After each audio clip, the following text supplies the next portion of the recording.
है वो बताते हैं।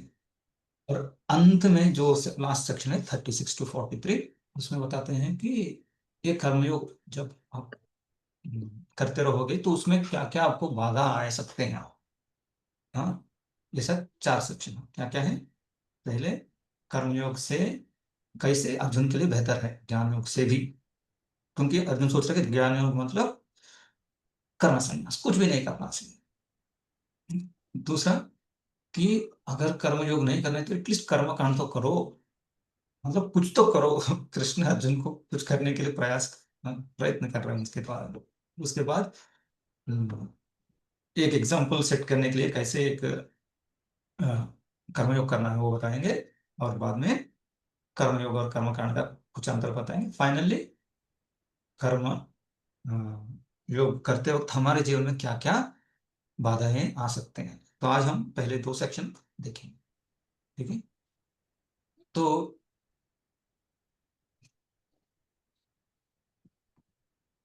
जस्ट मैं भी ये पूछना चाहता हूँ कि कल मैंने सारे चीजों के सारे टर्मिनोलॉजी को एक बार बताया था मैंने। कर्म कांड, कर्म योग, निष्काम कर्म योग, जैसा काम कर्म योग, ज्ञान योग, भक्ति योग। तो कोई मुझे सहायता करेंगे क्या इस वो फिर से दोहराने के लिए, क्योंकि ये टर्म्स हमको याद रखना चाहिए। नहीं तो हम सब खिचड़ी बना देंगे। हम जो भी करेंगे हम बताएंगे कि हम क्या कर रहे हैं, भक्ति कर रहे हैं, भक्ति योग कर रहे हैं, लेकिन ऐसा नहीं है।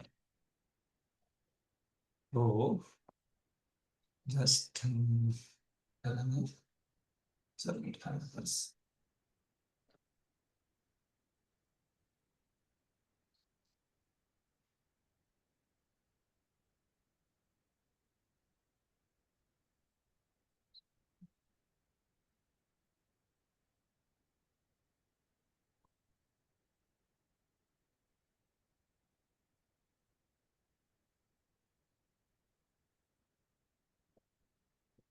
हाँ, ये मेरे स्क्रीन सबको दिख रही है ना, राकेश को? हाँ प्रभु जी। हाँ, रोज आप हमेशा हाँ अनम्यूट करके रहे, क्योंकि मैं जब भी कुछ साइट में आपको पूछूंगा। ठीक हाँ बोलिए प्रभु जी। है। मैं मतलब बाद में मतलब बीच में कभी मुझे कुछ डाउट आया कि मेरा स्क्रीन दिख रहा है नहीं दिख रहा है या कुछ बताना है तो आपसे आपके द्वारा सबको कमेंट करो। ठीक है। तो अभी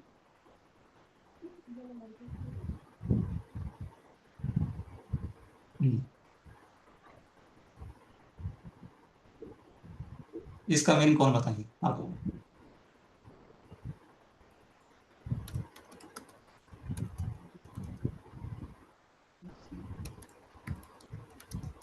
और मतलब हरे कृष्णा, सादर प्रणाम। तो कर्म कांड का मतलब ये है जो वेदों में मतलब कुछ ऐसी क्रियाएं जो कि कुछ पाने के लिए की जाती हैं। और हम मतलब सही कार्य तो कर रहे हैं, मतलब जैसे देवी देवताओं की पूजा करते हैं हम लोग, तो वो कर्म कांड में आता है कि कर्म कर रहे हैं लेकिन कुछ मतलब वेदों के हिसाब से ही कर रहे हैं, सही भी है लेकिन हम कुछ पाने के लिए कर रहे हैं, फल की इच्छा से कर रहे हैं। ओ, थैंक यू। तो नॉट ट्राई कीजिए कि एक स्टेटमेंट में एक सेंटेंस में बताना। तो इसमें हम धर्म का पालन करते हैं, मतलब धर्म मतलब वेद है ना, हमारे लिए शास्त्र वेद है। तो वेदों का पालन करना है, धर्मों का पालन कर रहा है। तो धर्मों का पालन करते हैं और इसमें फल की आसक्ति करते हैं कि नहीं? फल की आसक्ति भी है। ठीक है। और इसमें हम किनका पूजा करते हैं? माता जी किनका पूजा करते हैं हम? माता कहाँ चल रहा है?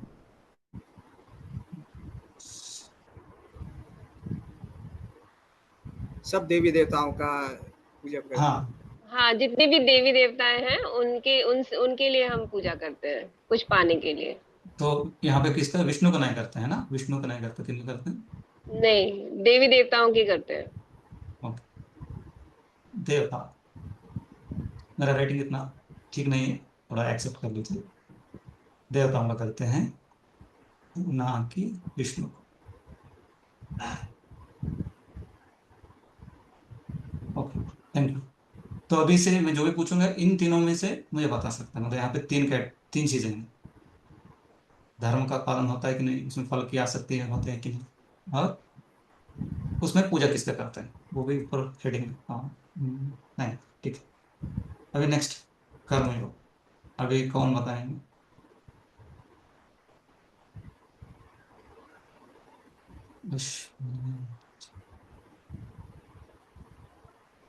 सारग्राही प्रभु, बताए गुरु, ये ट्राई कीजिए कि वन स्टेट में, वन सेंटेंस में बताने की। बताइए गुरु, इसमें धर्म का पालन होता है कि नहीं? हरे कृष्णा प्रभु जी। हरे कृष्ण, बोलिए। प्रभु जी क्या क्वेश्चन था, आवाज नहीं आ रहा था। प्रभु जी, हरे क्वेश्चन कृष्णा। सुना नहीं तो हाथ क्यों उठाए प्रभु जी? नहीं, कर्मयोग बोला ना प्रभु जी आपने? सॉरी।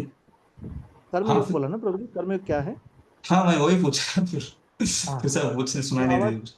हाँ बोलिए आवाज इसमें। बोलिए, हाँ, कर्म की बात, कर्म के बारे में प्रभु जी, आप। कर्मयोग जो है, कर्म तो हम करें हैं, लेकिन उसका जो फल है उससे आसक्त ना हो, और कर्म के फल को भगवान को समर्पित कर देना।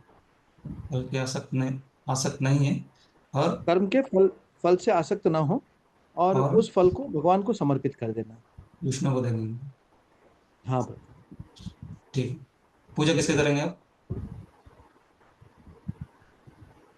हरे कृष्णा। पूजा पूजा किसका करेंगे आप? मेरी आवाज आपको सुनाई नहीं देती, सबको पूजा सुनाई। Rakesh Prabhu, are you Puja able to सुन हियर रही है, मी? सुन रही है, सबको सुन रही है प्रभु, पूजा क्लियर है। पूजा हम, हाँ, हाँ प्रभु जी, पूजा जो है हम भगवान का ही करेंगे, विष्णु का करेंगे, है ना? विष्णु का। विष्णु हाँ या कृष्ण। ठीक, हाँ। थैंक यू प्रभु। हाँ, ये कितना सही है? बाकी कोई कोई बताना चाहते हैं इसमें? सही है? थोड़ा सा गलती है इसमें, थोड़ा सा मतलब मेजर गलती है। कोई बताना चाहते हैं? रोहिणी माता जी, थोड़ा फटाफट बताइए, सो दैट ये सब बहुत सारी चीजें आज डिस्कस करना है, इसलिए बताइए बताइए, अनम्यूट हरे करिए, कृष्णा प्रभु जी। बोलिए। हरे कृष्णा प्रभु जी। हम्म, हरे कृष्णा।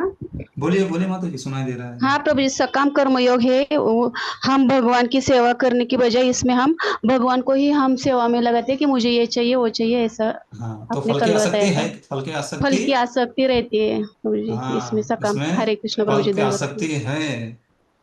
सुन रहे ना प्रभु जी, कौन है पहले? सारा ग्राहक को सुन रहे हैं, इसमें फल की आसक्ति है। और इसमें धर्म का पालन करते कि नहीं, वेदों का पालन करते कि नहीं? ये तीन चीजें मैं बताई मुझे, माता जी, रानी माता। चलिए भैया। करते हैं प्रभु जी, इसमें धर्म का पालन करते हैं लेकिन फल नहीं करते हैं। हाँ, धर्म का पालन कर। तीसरा है निष्काम कर्म, उसमें धर्म का पालन होता है इसमें, ये होता विष्णु है। को देना कुछ है नहीं जैसा। ये सिर्फ फल की आसक्ति से ही करते हैं, ऑफकोर्स ये सकाम कर्म है।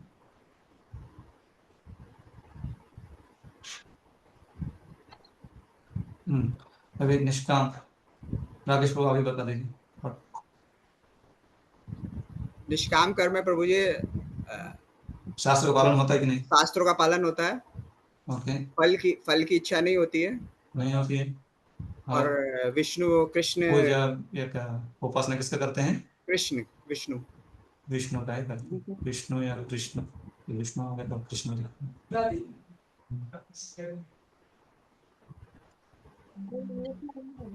ठीक है।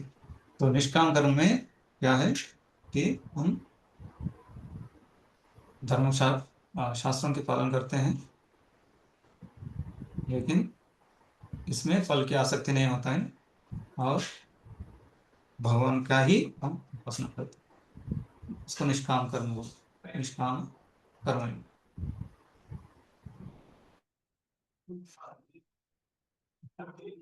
ओके। और भक्ति योग, अभी कौन बताएंगे भक्ति योग के बारे में? एक हिंदू माता से बताइए, हिंदू माता। प्रभु जी, इसमें भी धर्म का पालन होता है, लेकिन हम्म, भगवान के पास जाने की इच्छा रहती है, फल की इच्छा नहीं होती है, और निष्काम सेवा फल की इच्छा नहीं होती है। नहीं होती है। भगवान को पास जाना, वैकुंठ धाम, ऐसे ऐसी इच्छा रखता है भक्त। और किनका पूजा या किनका सेवा करते हैं, किनका उपासना करते हैं इसमें? जी प्रभु। पूजा किसके करते हैं इसमें? इसमें नाम जप, धर्म पालन, ये नर सब। नाम जब किसका नाम? शिव जी, ब्रह्मा कृष्ण जी? भगवान का नाम, सेवा, सब कृष्ण कृष्ण सब समर्पण, फुल शरणागति होती है सब इसमें, किसका? कृष्ण कृष्ण, ये बता, कृष्ण के लिए। कृष्ण तो के लिए। हाँ, तो फुल ये दो शरणागत, फुल फुल सरेंडर।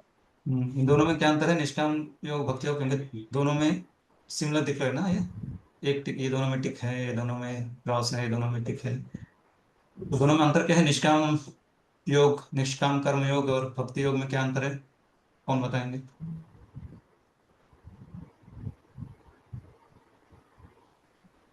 कौन बताएंगे? अंतर प्रेममय माता जी हरे कृष्ण प्रभु जी, दंडवत प्रणाम।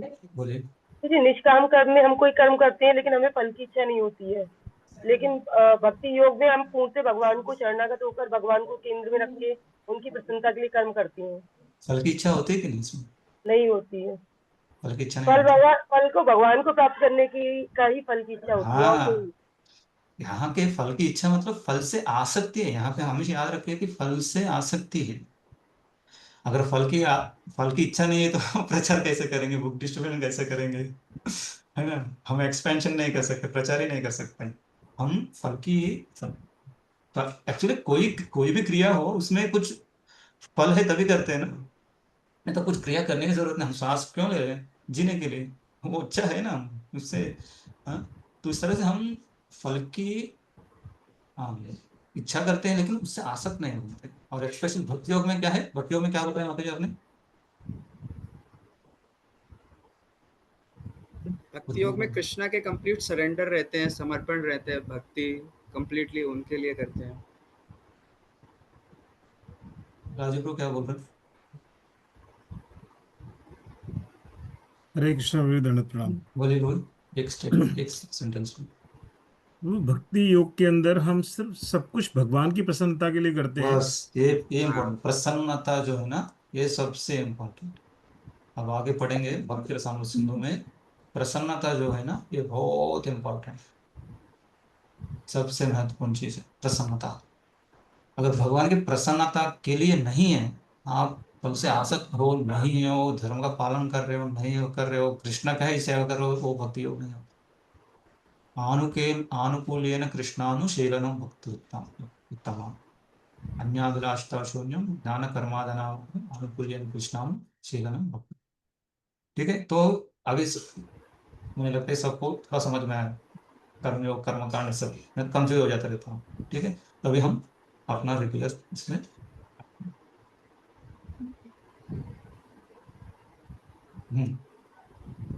तो ये तीसरा अध्याय में ये बताएंगे किस तरह से सर्वोत्तम कार्य क्या है, भगवान की सेवा या कृष्ण भक्ति।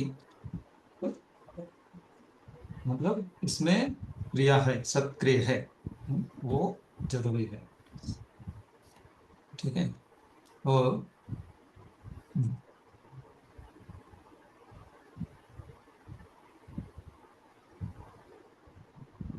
नेक्स्ट श्लोक।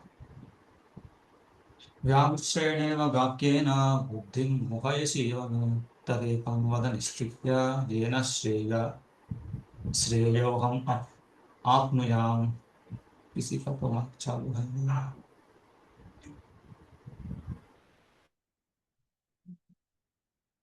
अभी क्या बता रहे हैं? आपके व्यामिश्रित उपदेशों से मेरी बुद्धि मोहित हो रहा है, हो गई है। अतः कृपा करके निश्चय पूर्वक मुझे बताएं कि इनमें से मेरे लिए सर्वाधिक श्रेयस्कर क्या होगा। एक्चुअली इसके पहले श्लोक में क्या बता रहा था? भगवान को कैसे बोल रहे थे, कृष्ण कृष्ण को कैसे एड्रेस कर रहे थे कृष्ण अर्जुन? जनार्दना, केशव। इसका भी आचार्य बताते हैं कि जनार्दन श्रेय, कि जनार्दन का शब्द का अर्थ यह है कि जो जन को या भक्तों को, अर्दन मतलब जो भी हिंसा है, जो भी तकलीफ है, बाधा है, उससे निकालने वाला जनार्दन। जनार्दन ये एक मीनिंग है। संस्कृत एक बढ़िया लैंग्वेज है, उसका बहुत अलग अलग मीनिंग दे सकते हैं। तो दूसरा मीनिंग क्या है? जो आपने जो व्यक्ति लोगों को तकलीफ में डालने वाला, उसका भी मीनिंग आता है जनार्दन। एक जना धन एक है, दूसरा अर्धना, दो मीनिंग भी है। तो यहाँ पे कृष्ण को कैसे अर्जुन बता रहे, अर्जुन को पता कि क्या तुम मुझे मोह से बाहर निकालने का प्रयास कर रहे हो कि या मुझे और संभ्रम में डालने के लिए, भ्रम में डालने के लिए प्रयास कर रहे हो।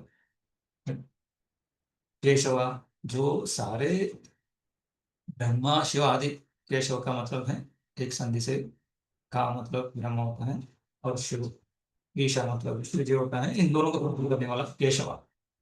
इन सबको कंट्रोल करने में इतना सारा बुद्धिमान हो, लेकिन आप सबको रक्षा करने वाले हो, आप मुझे क्यों रक्षा नहीं कर रहे हो, या मुझे और तकलीफ में क्यों ना हो, क्यों और कंफ्यूज में डालो। ऑलरेडी मैं कंफ्यूज था, इसलिए मैं घंटे छोड़ दिया और मैं बैठ गया। हाँ, इसलिए मुझे, मेरे लिए क्या श्रेष्ठ है, अभी मुझे क्या करना है, व्हाट इज द नीडफुल, वो मुझे बताइए। और अभी आप कैसे बता रहे हैं, व्यामिश्रिता, मिश्रित, डबल मीनिंग बोलते हैं कभी कभी। एक शब्द का बहुत सारे मीनिंग हो सकते हैं, जैसे कि आत्मा, आत्मा का बहुत सारे मीनिंग हो सकता है। क्या क्या हो सकता है राकेश लोग, आत्मा का अलग अलग अर्थ बता सकते हैं आप, कोई बता सकते हैं?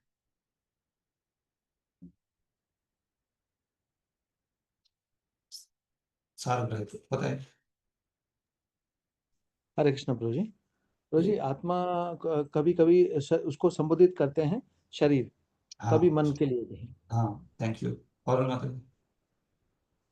आत्मा मतलब कि अंश, भगवान का अंश, और चेतना इसके लिए भी संबोधित किया जाता है, और शरीर, और ये तो प्रभु जी ने बताया ही है, इसके लिए भी रेफरेंस में आता है। यस, ऐसा आत्मा का करीबन 7 मीनिंग्स है, बुद्धि, शरीर, मन, आत्मा, आत्मा, भगवान को भी बोल सकते हैं, ब्रह्म को भी बोल सकते हैं। ऐसा टोटल 7 से 8 तरीकों से ब्रह्म का मीनिंग हो सकता है। तो यहाँ पे आप जो बता रहे हैं ना, वो मुझे तो और कंफ्यूजन लगे। ऐसा इक्विवोकल, आप बोल रहे हो एक, लेकिन उसका मीनिंग दूसरा कुछ हो सकता है ना। उस तरह का उपदेशों से मेरा बुद्धि मोहित हो गया है। हाँ, लेकिन आप क्लियरली बताए, अभी तुमको ये करना है, ऐसा बताइए, पॉइंट पॉइंट इंस्ट्रक्शन दे दो, ऐसा बोलता हूँ। तो अभी प्रभा जी क्या बता रहे, इसको कैसे समझा रहे हैं हमको? माता जी पढ़ी, माता जी है क्या, कौन पढ़ रहे थे? हाँ है प्रभु माता जी, जी पढ़ है। रहे हैं। हाँ, पढ़िए पढ़िए। पिछले हाँ अध्याय में भगवत गीता के उपक्रम के रूप में सांख्य योग, बुद्धि योग, बुद्धि द्वारा इंद्रिय निग्रह, निष्काम कर्म योग तथा नवदीक्षित की स्थिति जैसे विभिन्न मार्गों का वर्णन किया गया है, किंतु उसमें तारतम्य नहीं था। कर्म करने कर्म करने तथा समझने के लिए मार्ग की अधिक व्यवस्थित रूपरेखा की आवश्यकता होगी। अतः अर्जुन इन भ्रामक विषयों को स्पष्ट कर लेना चाहता था, जिससे सामान्य मनुष्य बिना किसी भ्रम के उन्हें स्वीकार कर सके। यद्यपि श्री कृष्ण वाक्चातुरी से अर्जुन को चकराना नहीं चाहते थे, किंतु अर्जुन यह नहीं समझ सका कि कृष्ण भावनामृत क्या है, जड़ता है या सक्रिय सेवा। दूसरे शब्दों में अपने प्रश्नों से वह उन समस्त शिष्यों के लिए जो भगवत गीता के रहस्य को समझना चाहते हैं, कृष्ण भावनामृत का मार्ग प्रशस्त कर रहा है। हरे कृष्णा प्रभु जी। तो वही कि क्लियर बताओ, मुझे इधर उधर घुमाओ मत, सीधा सीधा बात करो मेरे से। ये मुझे समझाओ, ऐसा अर्जुन कृष्ण को बता रहे हैं। अभी भगवान वाचा, श्री भगवान वाचा, लोकेस्मिन् द्विविधा निष्ठा पुरा प्रोक्ता मया नघ, ज्ञानयोगेन सांख्यानां कर्मयोगेन योगिनाम्। अभी 2 प्रकार के लोग केवल बता, श्री भगवान ने कहा, हे निष्पाप अर्जुन, मैं पहले ही बता चुका हूं कि आत्म साक्षात्कार का प्रयत्न करने वाले 2 प्रकार के पुरुष होते हैं। कौन है वो? कुछ उसे ज्ञान योग द्वारा समझने का प्रयत्न करते हैं, तो कुछ भक्तिमय सेवा के द्वारा। पढ़े मतलब जो हाईलाइटेड पोर्शन। द्वितीय अध्याय के 39वें श्लोक में भगवान ने 2 प्रकार की पद्धतियों का उल्लेख किया है, सांख्य योग तथा कर्मयोग या बुद्धि योग। इस श्लोक में इनकी और अधिक स्पष्ट विवेचना की गई है। सांख्य योग अथवा आत्मा तथा पदार्थ की प्रकृति का वैश्लेषिक अध्ययन उन लोगों के लिए है उन लोगों के लिए है जो व्यवहारिक ज्ञान तथा दर्शन द्वारा वस्तुओं का चिंतन एवं मनन करना चाहते हैं। दूसरे प्रकार के लोग कृष्ण भावनामृत में कार्य करते हैं, जैसा कि द्वितीय अध्याय के 61वें श्लोक में बताया गया है। 39वें श्लोक में भी बस बस भगवान ने रुकिए रुकिए। तो यहाँ पे दो प्रकार के लोगों के बारे में कृष्ण ने बताया था दूसरा अध्याय। हम पहचाने कि नहीं, इसलिए प्रभुपाद जी फिर से हमको दे रहे हैं आप। और स्वयं कृष्ण ने बताया, मैं दो प्रकार के लोगों के बारे में बताया करके। तो पहला क्या है, एक सांख्य योग द्वारा। सांख्य योग में ज्ञान के द्वारा कि एनालिसिस के द्वारा समझने के प्रयास करता है कि मैं आत्मा हूँ, शरीर नहीं हूँ करके। और दूसरा व्यक्ति वो एनालिसिस नहीं, उसको उपयोग करके उसके द्वारा प्यूरिफिकेशन, उनका अंतःकरण शुद्धिकरण होकर भगवान को अर्पित करना चाहते हैं, वो है कर्मयोग। ठीक है। तो मतलब बेसिकली सिंपल उदाहरण देने के लिए क्या है, गुलाब जामुन। अगर एक गुलाब जामुन है ना, सब जानते हैं गुलाब जामुन क्या है। तो जब कोई ज्ञान योग प्रैक्टिस करने वाले व्यक्ति को गुलाब जामुन दे के दिए, हम देने के बाद उनको 10 मिनट के बाद उनको पूछेंगे कि इसके बारे में बताओ। फिर वो क्या बताएगा कि गुलाब जामुन मतलब वैसा गोल रहेगा, थोड़ा रेडिश ब्राउन कलर में रहेगा, थोड़ा सा सॉफ्ट रहेगा, उसको थोड़ा दबाएंगे तो उससे क्या बोलते चाशनी बाहर निकलेगा। हाँ। और क्या बताएगा, उसके उसके अंदर क्या क्या एलिमेंट्स, क्या क्या मटेरियल है, मैदा या खोया या जो भी अलग अलग पदार्थ को यूज किया है, वो सब बताएगा वो। वैसा वो बताएगा। ये सही है कि गलत है? गुलाब जामुन के बारे में बताने के लिए जब हम पूछेंगे, इस तरह का डिस्क्रिप्शन जो है सही है कि गलत है, राकेश प्रभु?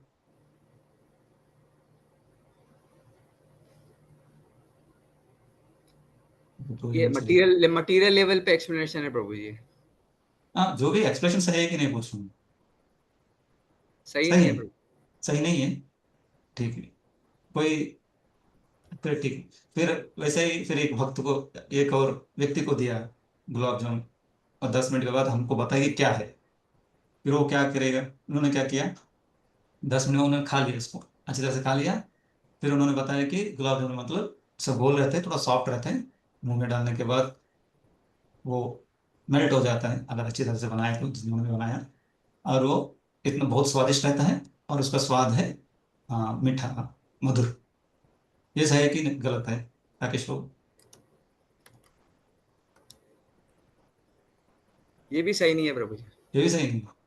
ठीक है। फिर और एक व्यक्ति को दिया, फिर उन्होंने क्या किया, उसको लिया,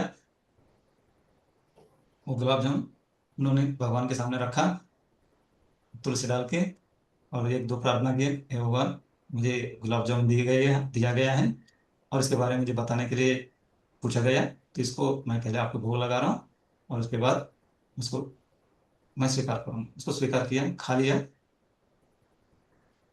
और बाद में जब उनको पूछा गया क्या है गुलाब जामुन, तो उन्होंने बताया कि गुलाब जामुन मतलब ऐसा गोल रहता है, थोड़ा सॉफ्ट है, और बहुत स्वादिष्ट है, और जब खाया तो उसका स्वाद मधुर है। एक सही है कि गलत है, ये भी राकेश प्रभु? गलत है प्रभु जी। ये भी गलत है? ये भी गलत है प्रभु जी। क्यों रोज आपको गुलाब जामुन आपको नहीं दिया इसलिए उनको दिया, इसलिए सब गलत बोल रहे तो हैं। सही भगवान क्या का है? ये एक्चुअली भगवान को अर्पण करके लगाया, ये सही है, लेकिन हम्म। भगवान का प्रसाद ही है। हम्म। ठीक है। और कोई बहुत इंटरेस्टिंग? सुबोध प्रभु हाथ उठाए। रोज मेरे पास अभी गुलाब जामुन नहीं है, जब भी आप मंदिर में आएंगे आने से पहले बताइए, मैं रेडी करूंगा। अभी इमेजिन कीजिए और बताइए किधर सारे भाई को हाथ उठने हाथ निकाल दिया, गुलाब जामुन नहीं है। हाँ, प्रेममयी माता जी को फिर तीनों में क्या, तीनों में तीनों सही है गलत है, ये सब बताइए। प्रभु जी तीनों सही है, लेकिन दो अपूर्ण है और तीसरा पूर्ण है। अच्छा, ओके, बोले राग मंजरी माता जी।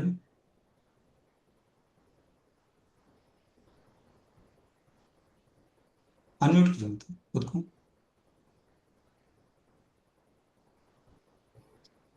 सुबोध हरे प्रभु। कृष्ण। हाँ ठीक, बताए बताए बताओ। हरे कृष्णा प्रभु प्रभु जी, दंडवत प्रणाम। रुकिए रुकिए रुकिए, प्रभु सुबोध जी, प्रभु एक मिनट प्रभु रुकिए। जी, जो माता जी बता रहे भगवान को जो लास्ट में जो चढ़ाया गया और टेस्ट करके जो आंसर बताया वो हैं। सही है, बाकी वो भी सही है, लेकिन उसमें जो है ना भगवान को प्रसाद चढ़ाए नहीं, इसलिए वो गलत है। तो सीक्वेंस में नहीं है। हरे कृष्ण प्रभु जी, यही बोलना था। थैंक यू प्रभु जी। माता जी हरे आप कृष्णा बताइए। प्रभु। दंडवत प्रणाम प्रभु जी। प्रभु जी, जिसने ना गुलाब जामुन को खाली डिस्क्रिप्शन दिया कि गुलाब जामुन ऐसा है, उससे सिर्फ ज्ञान था, और जिसने गुलाब जामुन को चखा वो भक्ति योग था कि उसने ना भगवान को भक्ति योग से समझा। तो जिसने गुलाब जामुन को चखा वो उसने भगवान का अनुभव भक्ति से किया, और जिसने डिस्क्रिप्शन दिया वो ज्ञान योग था, ये knowledge बताना कि ये ऐसा है। यस, थैंक यू, सब सही बता रहे। सिर्फ राकेश प्रभु सही बता रहे थे, लेकिन थोड़ा कंफ्यूज हो गए लगते हैं। तो यस, मतलब जस्ट एग्जाम्पल के तौर पे मैं बता रहा हूँ। राजू प्रभु, आपका क्वेश्चन है कि आप कुछ बताना चाहते? क्वेश्चन नहीं, आपको तो पता रहेगा, आपका आंसर तो पता रहेगा। तो हाँ, तो एक ये है ज्ञान योग, मतलब क्या है, वो पूरा उसका डाइसेक्शन कर लेगा, उसमें अंदर क्या है, कैसे बनाया, और किस तरह का शेप है, वो सब बताएगा, लेकिन उसका उनको अनुभव नहीं होगा। इसलिए ज्ञान योग क्या है, ड्राई। हम कितना भी गुलाब जामुन के बाद डिस्क्राइब करेंगे, लेकिन जब तक वो अपने मुंह में नहीं डालेंगे तो उसका अनुभव हमको नहीं मिलेगा, उसको हम रिलीज नहीं करेंगे। तो ज्ञान योगी इसी तरह के रहते हैं, वो पूरा उनको पता है, लेकिन उसका उसमें कुछ रिलीज नहीं आएगा, इसलिए वो आगे नहीं बढ़ पाते हैं। और दूसरा, जो सिर्फ खा लिया, वो कर्म योगी हो सकता है या कर्मकांड भी हो सकता है, जिनको अनुभव है लेकिन वो खुद के लिए कर रहे हैं। तीसरा व्यक्ति जो भगवान को भोग लगाकर ये भगवान का प्रसाद है करके स्वीकार कर रहे हैं, ये भक्ति योग। इसमें भी उनको काफी सारा ज्ञान है, लेकिन उनसे ज्यादा क्या है, अनुभव। हमको ज्ञान की जरूरत ज्यादा है कि अनुभव की? अनुभव की ज्यादा जरूरत है। ज्ञान तो बहुत सारे लोगों के पास हो सकता है, लेकिन जब तक अनुभव नहीं मिलता है फिर हम आगे नहीं बढ़ सकते किसी भी चीज में। अगर अनुभव नहीं मिल रहा है तो हम उसको एक्सेप्ट नहीं करें, स्वीकार नहीं करें, सिर्फ छोड़ दें, जान लेंगे और छोड़ लेंगे। ठीक है, तो इस तरह से अर्जुन ने 2.39 में क्या बताया, 2.61 में क्या बताया, एक कर्मयोग के बारे में, जो ज्ञान योग के द्वारा समझना चाहते हैं वो ज्ञान योगी कहलाते हैं। उसमें सांख्य भी हो सकते हैं, अष्टांग योग भी हो सकते हैं, कुछ भी हो सकते हैं। और दूसरा कर्मयोग या बुद्धि योग, जिसमें सक्रिय होते हैं व्यक्ति और भगवान से भगवान को जोड़ते हैं। और प्रभुपाद जी यहाँ पे बताते हैं कि कृष्ण से जोड़ते हैं, इसलिए वो भक्ति भी हो जाता है। ठीक है, हाँ माता, ये पढ़िए माता जी, भारती माता जी। अतः जी पढ़ रहे हैं। अतः दोनों प्रकार के योग धर्म तथा दर्शन के रूप में अन्योन्याश्रित है। दर्शन विहीन धर्म मात्र भावुकता या कभी कभी धर्मांधता है, और धर्म विहीन दर्शन मानसिक उहापोह है। अंतिम लक्ष्य तो श्री कृष्ण है। आगे पढ़ो प्रभु जी। नहीं, जस्ट वेट कीजिए, ये बहुत इंपॉर्टेंट स्टेटमेंट है। रूपा इंग्लिश में लिखते हैं कि philosophy without religion is mental speculation, and religion without philosophy is called sentimentalism. ये बहुत जरूरी है, क्योंकि आजकल बहुत सारे ऐसे जाने माने गुरु या साधु संत होते जा रहे हैं, जिनको फॉलो कर रहे हैं लगे लोग। तो इसमें प्रभुपा जी पहले से बता चुके हैं कि क्या है, रिलीजन विदाउट फिलोसफी इज क्या है, sentimentalism, and philosophy without religion is called mental speculation. तो फिलोसफी क्या है, दर्शन, दर्शन के बारे में बता रहे हैं कि इन जनरल हम पूछते हैं लोगों को कि आप मंदिर क्यों आते हैं, या वो खुद बोलते हैं कि मंदिर में हम इसलिए आते हैं। मंदिर में आने के बाद हमको कैसा लगता है, राकेश लोग, मंदिर में आने के बाद हमको कैसा लगता है? जो नए लोग आते हैं क्या बोलते हैं? अच्छा लगता है प्रभु जी, नए नए लोग जो भी आते हैं एक मंदिर स्पेसिफिक में। वर्ड है, अच्छा लगता है, मतलब एक क्या बोलते हैं? ठीक है, शांति लग, हमको शांत, बहुत शांति। बहुत शांत, शांति मिलती है हमको, है ना। और उनको इतना ही पता है, उनको अच्छा लगता है इसलिए आ रहा है। हाँ, वो मे भी रोज आएंगे या बहुत रेगुलरली फ्रीक्वेंटली भी आएंगे, या कुछ सेवा भी करते रहेंगे, डोनेशन भी देते रहेंगे, लेकिन ये कैसा है, या क्या बोलते हैं, काफी एक्टिव रहेंगे, लेकिन उनको दर्शन पता नहीं, उनको फिलॉसफी पता नहीं कि क्यों ये सब करना है, क्यों कर रहे हैं, सिर्फ हमको अच्छा लग रहा है इसलिए कर रहे हैं। तो वही व्यक्ति बाद में दूसरा किसी संस्था में किसी ने लेके गया और उनको वहां पे अच्छा लग सकता है, वहां पे अच्छा कथा सुनाएंगे, अच्छा जोक्स बताते रहेंगे, या वहां पे अच्छा नृत्य होता रहेगा, अच्छा कीर्तन होता रहेगा, फिर वो भी करना स्टार्ट कर देंगे। ये सब क्यों होता है? क्योंकि उनके पास दर्शन नहीं है, फिलोसफी नहीं है। इसलिए इसको क्या प्रभुपाद ने क्या बताया, philosophy, sorry, religion without philosophy, ये क्या है? ये सेंटिमेंटलिज्म। क्या सेंटिमेंटलिज्म इसको क्या बोलते हैं? मानसिक ऊहापोह। हम्म, हमको अच्छा लगता है इसलिए करते हैं, आज ये अच्छा लगता है ये करूंगा, कल वो अच्छा लगता है तो वो करूंगा। हाँ, उनका कुछ बेसिस नहीं, उनका बेसिस क्या है? मुझे अच्छा लगता है, ये बेसिस है। तो ये बहुत गलत है। तो एक्चुअली हम देखते हैं तो साधारण रूप से जितने भी भारतीय हैं, जो भी हिंदू, सोकॉल्ड हिंदू, या हम पहले भक्ति में आने से पहले, या अभी भी हम इसी तरह का हो सकते हैं, क्योंकि हमको मुझे अच्छा लग रहा है। कीर्तन बहुत अच्छा कीर्तन होता है ना अपने मंदिर में, हारमोनियम के पेटी के ऊपर। नहीं, ऐसा नहीं होना चाहिए। हमको थोड़ा तो फिलॉसफी समझना चाहिए। इसलिए प्रभुपाद जी ने ये सारे भक्त शास्त्री, ये सारे चीजें जो एक्चुअली प्रभुपाद जी ने बताया कि अपने भक्तों को एक सिस्टमेटिक रूप से अपने ग्रंथों को पढ़ना चाहिए। एटलीस्ट ये 4 ग्रंथ जो है बेसिक अंडरस्टैंडिंग के लिए, ये 4 ग्रंथ पढ़ना ही चाहिए। क्या क्या है वो?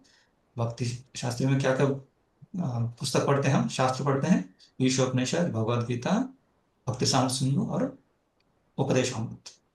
तभी हम जो भक्ति कर रहे हैं वो किसी प्रकार का, और भी अच्छे लोग, अच्छे गुरु, अच्छे बोलने वाले, अच्छे नाचने वाले, अच्छे गाने वाले, उनसे प्रभावित नहीं होगा। अपने अपनी भक्ति जो है, भगवान के प्रति जो भक्ति जो है, वो कभी भी विचलित नहीं होगा, प्रभावित नहीं होगा। और दूसरा क्या बता रहे हैं कि जिसमें धर्म विहीन, धर्म विहीन जब दर्शन है, वो नहीं दर्शन, उनके पास ज्ञान ही ज्ञान है, बहुत ज्ञान है। उस शास्त्र में क्या बताया, इस शास्त्र में क्या बताया, वहां पे क्यों बताया, वेदांत सूत्र में क्या बताया, सब कुछ ज्ञान है, लेकिन उसका पालन नहीं करेगा, वो अपने जीवन में उसका निचोड़ को उतारेगा नहीं, तो उस व्यक्ति में किसी प्रकार का क्या बोलते हैं, ट्रांसफॉर्मेशन, परिवर्तन आएगा? नहीं आएगा। वैसा के वैसे रहेगा, पहले जो 4 नियम तोड़ रहा है वो भी तोड़ता रहेगा, और जो भी वो धर्म के विरुद्ध जितना भी काम कर रहा है वो भी करता रहेगा। खाली उनके पास ज्ञान है, दिमाग में बहुत कुछ है, लेकिन आचरण में कुछ नहीं। तो उस प्रकार के लोगों से भी क्या होता है, एक्चुअली दोनों प्रकार के लोगों से, जो नया पीढ़ी जो रहता है, या दूसरे व्यक्ति जो रहते हैं, वो भक्ति लेने के लिए सोचते हैं, संकोचित हो जाते हैं, संकोचित करते हैं। क्यों लेना है भक्ति? इनको तो कुछ पता ही नहीं क्यों कर रहे हैं। जो फिलोसफी नहीं है, जिनके पास सिर्फ सेंटिमेंटल रूप से कर रहा है कि मेरे घर वाले कर रहे हैं, मेरे गाँव वाले कर रहे हैं, मेरे माता पिता कर रहे थे इसलिए मैं भक्ति कर रहा हूँ। इस प्रकार के लोगों से भी जो नए व्यक्ति हैं वो भक्ति से दूर हो जाते हैं। और दूसरा, जो किसी प्रकार का आचरण नहीं करते हैं, भक्ति का पालन कर रहे हैं, मतलब भक्ति के बारे में बता रहे हैं, लेकिन खुद के जीवन में कुछ आचरण नहीं है, तो उन लोगों को भी देखकर बहुत सारे लोग भक्ति से दूर हो जाते हैं। इसलिए हम सबको भी रूपा जी के पुस्तकों को अच्छी तरह से पढ़ना चाहिए, जितना हो सके उतना एटलीस्ट पढ़ने का प्रयास करना चाहिए, या सुनने के प्रयास करना चाहिए, जिससे हमको बेसिक तत्व जो है हमको समझ में आना चाहिए। नहीं तो क्या होगा, आपके पोते कोई पूछेंगे बाद में, हाँ दादाजी या नाना जी, ये क्यों मुझे करना है, भक्ति क्यों करना है, जप क्यों करना चाहिए, कृष्ण का नाम क्यों जप करना चाहिए, शिव जी का क्यों नहीं करना चाहिए? तो हमारे पास कुछ तो जवाब होना चाहिए। नहीं नहीं, मुझे अच्छा लगता है कृष्ण, क्योंकि वो चोरी करता है, गोपियों के साथ खेलता है। इस तरह का जवाब देंगे तो कौन भक्ति करेगा आगे जाके? कोई नहीं करेगा। और हम जो करें, हम भी अपना भी भक्ति कभी ना कभी बंद हो जाए। तो इसलिए ये दोनों चीजें होना चाहिए, थोड़ा ज्ञान भी होना चाहिए और उसका आचरण भी होना चाहिए। इसलिए हम देखते हैं प्रभुपाद जी ऐसा संस्था बनाए, भक्ति सिद्धांत ठाकुर ने भी बनाए, और हमारे लिए बहुत आसानी से इस भक्ति को प्रैक्टिस करने के प्रभुपाद जी ने हमको ये संस्था दी। कोई बता सकते हैं हमारे संस्था में हमको किस तरह से दर्शन के बारे में जानकारी मिल रही है और आचरण के बारे में?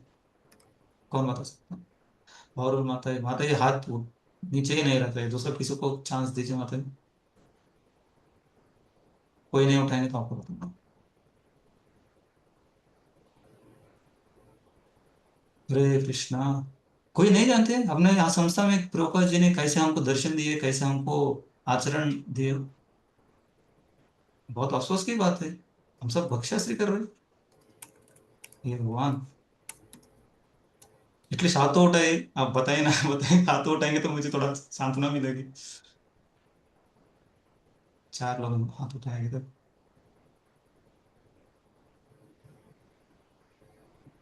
बाकी सब प्रभु सन माता, माता जी सन प्रभु जी।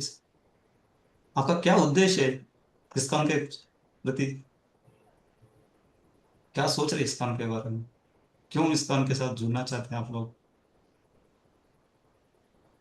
ये बहुत सीरियस क्वेश्चन है, सच में पूछ रहा हूँ। मुझे कुछ प्रॉब्लम नहीं, मैं बताऊंगा चला जाऊंगा। आगे आप लोग, आपके बच्चे पूछेंगे ना आपको कि क्यों मम्मी या माता जी क्यों करनी है भक्ति, जब क्यों करनी है, आप क्या बताएंगे? हमारे काउंसलर ने बताया इसलिए। मैं लॉर्ड कोई भी हाथ नहीं उठा रहा। कितने बताए? 46। 46 में 6 लोग ने हाथ उठाया। ठीक है, मैं अपने दुख को और मैं बढ़ाना नहीं चाहता हूँ। हाँ, अश्विनी माता जी बताइए, 1-2 चीजें बताएं। आप दर्शन के लिए क्या दिया बताइए आप, रूपा जी ने। हरे कृष्ण प्रभु जी। हाँ बताओ। प्रभु जी, हमें भगवान का दर्शन चरणों से स्टार्ट करना है। नहीं होता ये दर्शन, मतलब वो दर्शन नहीं है भगवान दर्शन मतलब फिलोसफी, फिलोसफी ज्ञान प्रभु फिलोसफी जी, को दर्शन बोलते हैं हिंदी में। हाँ हम लोग गुरु परंपरा से जुड़ते हैं प्रभु जी, जब हम भक्ति में जुड़ते हैं तो। और हम लोग भक्ति में जब जुड़ने के बाद ही हमें पता चलता है कि भगवान और देवता में फर्क क्या है, और भगवान की ही पूजा करनी है, ये हमें भक्ति में आने के बाद ही पता चला है। ठीक है, ठीक है, आधा आधा आंसर दिया आपने। पर मत आप बताइए, सत्य मत हाथ। ठीक है, चलो। राग मंजरी माता आप बताइए, प्रभुपा जी ने फिलोसफी क्या दिया हमको, फिलोसफी किस तरह से हमको, किस तरह से प्रभुपा जी हमको फिलोसफी दे रहे डेली बेसिस में इस हरे संस्था के द्वारा? कृष्ण। दंडवत प्रभु जी, शिल प्रभुपाद ने हमें समझाया कि हमें ना प्रामाणिक गुरु ही बनाना चाहिए, और भक्ति जो है वो गुरु के आज्ञानुसार करनी चाहिए, अपने मनमानी ढंग से नहीं करना चाहिए। जैसे कुछ लोग मनमानी ढंग से भी करते हैं। तो वो भक्ति सही में है। जैसे सबको 4 नियम बताया, जैसे उनमें उन्होंने बताया कि ना कलयुग में जो कलयुग के लोग हैं उनको ना हरि नाम कीर्तन करना चाहिए, तो क्योंकि हमारे लिए वही सबसे अच्छा है। और ठीक, उन्होंने बताया ठीक है, भगवान ठीक को है, ठीक है, अर्पित। ठीक। बस बस, मैं जो सोच रहा हूँ वो नहीं आ रहा है। राजू ब्रो आप बता दीजिए कुछ, आप बस सारे आंसर से मुझे पता है, बोल दीजिए कुछ। हरे कृष्ण प्रभु धन्यवाद प्रणाम। प्रभुपाद ने कैसे हमको दर्शन दिया, मतलब सो दर्शन in the Prabhu, sense philosophy कैसे दे रहे हैं? राइट, तो प्रभु जी, प्रभुपाद जी ने हमें फिलोसफी के लिए जो morning program and evening program set किया, that is the way we can get the philosophy, right from the Mangala Arati to Bhagavatam classes, then evening Bhagavad Gita classes, okay, thank and you. by giving the books. Sorry Prabhu, thank you. या आप बोल दीजिए। by Vijay, by Vijit by Vijit Vijay Rajnath pro बताइए आप मुझे, मैं जानता हूँ आपको सब पता है, जस्ट दूसरों को थोड़ा सा इंस्पायर जी करने के लिए। sorry. रजनाथ प्रो बताइए जल्दी से हरे जल्दी। हरे कृष्ण प्रभु जी, आवाज आ रही है प्रभु जी? मेरे यस प्रणाम। Pro, yes pro. Prabhu ji, philosophy मुझे समझ में आता है, प्रभुपाद जी ने कहा कि भगवान को केंद्र में, हमें हर चीज के केंद्र में भगवान को रखना चाहिए। नहीं नहीं प्रो, ऐसा नहीं पूछ रहा हूँ मैं। जैसे अभी प्रो ने बताया ना कि आपने संस्था के द्वारा, संस्था में किसके द्वारा हमको रोज हम ये फिलॉसफी मिल रही है या आचरण करने के लिए मिल रहा है, कल्चर कहाँ से? ठीक है, मैं बोलता हूँ अभी, अभी तक दूसरे श्लोक में है, मैं सोचा कि आज ज्यादा हो जाएगा इसलिए मैं ये सब कर रहा था। ओके, सो आपने मॉर्निंग प्रोग्राम देखेंगे ना, तो उसमें दर्शन के लिए क्या क्या दिया प्रभुपाद जी ने? रोज भगवत गीता क्लास रखा है शाम को, और सुबह भागवतम क्लास दिए। तो भागवत में क्या करते हैं, चर्चा ही करते हैं ना। भागवत में पूरा वेदांत सूत्र, क्या बोलते हैं, वेदांत सूत्र कॉमेंट्री है। वेदांत सूत्र इज द मोस्ट, क्या बोलते हैं, टफेस्ट। क्योंकि पूरा वेदों में वेद लिखने के बाद उन सबको, कितने लाखों करोड़ों में वेद है, उसका निचोड़ वेदांत सूत्र, जो 4,000 जितना भी हमारे पास है, हाँ, उतने श्लोकों में उसको पूरा कंसाइज करके रखा है। उसका कॉमेंट्री है श्रीमद् भागवत। तो उसके द्वारा हमको बहुत सारा दर्शन मिला। आप में से कितने लोग भागवतम का सेकंड करते हैं, हाथ उठाए, अभी पता चल जाएगा इससे। 3, 5 जो आंसर्स दे रहे हैं ना, वो ही हाथ उठाए, क्योंकि वो सुन रहे हैं भागवतम, इसलिए उनको पता है। रविशंकर प्रभु भी ने हाथ नहीं उठाया, वो नहीं होता है। एटलीस्ट हफ्ते में 3 बार भारती माता आपकी क्लास सुनना ही सुनते हैं भागवतम, रोज। रोज मतलब एटलीस्ट हफ्ते में 3 दिन। नहीं, माय लॉर्ड, मुझे लगता है अभी भक्ति शास्त्री का क्वालिफिकेशन में भी डालना चाहिए, मॉर्निंग प्रोग्राम, भागवतम क्लास। नहीं तो एक कथा जैसे सुनेंगे। ठीक है। तो प्रभुपाद जी ने भागवतम क्लास दी है, जिसके द्वारा हम दर्शन समझते हैं कि भगवान कृष्ण ही कौन है, कृष्ण ही क्यों है, और उनकी भक्ति क्यों करनी चाहिए। ये सारे हमको भागवतम के द्वारा हमको पता चलता है। और वैसे बहुत सारी जगह पे शाम को भगवत गीता क्लास भी होती है। इन दोनों के द्वारा, शास्त्रों के द्वारा हमको दर्शन या फिलॉसफी ज्ञान हमको मिलता है। ठीक है। और आचरण के लिए, और मतलब आप बताइए अभी, आचरण के लिए प्रभुपाद जी ने क्या दिया हमको? 2 चीजें ना, एक दर्शन या ज्ञान, और दूसरा आचरण या जो कल्चर, बेसिकली रिलीजन, उसका प्रैक्टिस हम करते हैं।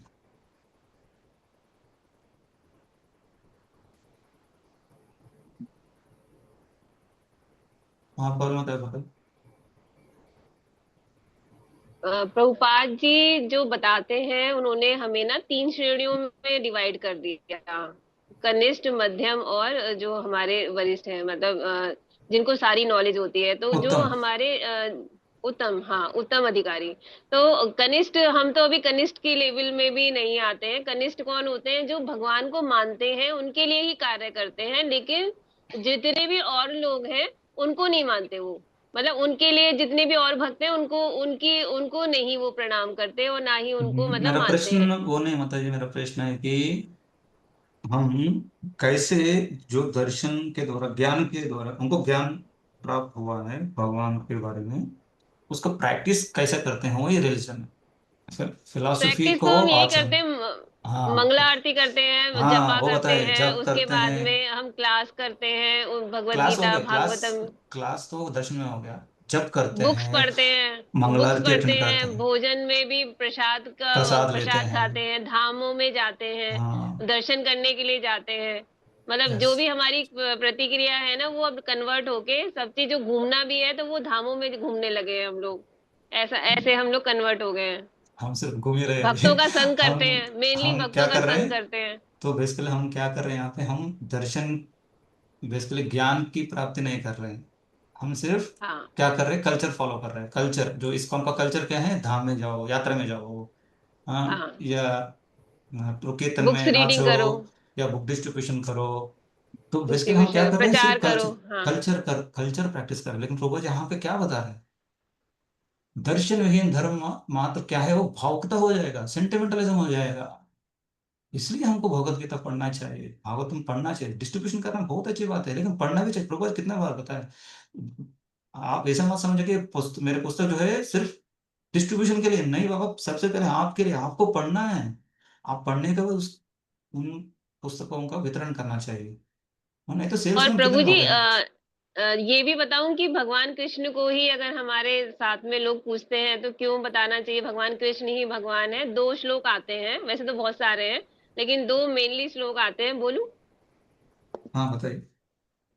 एक तो है, ईश्वरा परम कृष्ण सच्चिदानंद विग्रह, दूसरा। अनादिरादिर गोविंद, सर्व कारण का एते चांस कला पुंसा, हम्म, कृष्णस्तु भगवान स्वयं, हम्म, इंद्राणी व्याकुलम लोके मड्यन्ति युगे युगे। इसको हम्म, एक्सप्लेन करेंगे तो बहुत अच्छे यस। से हम समझा सकते हैं।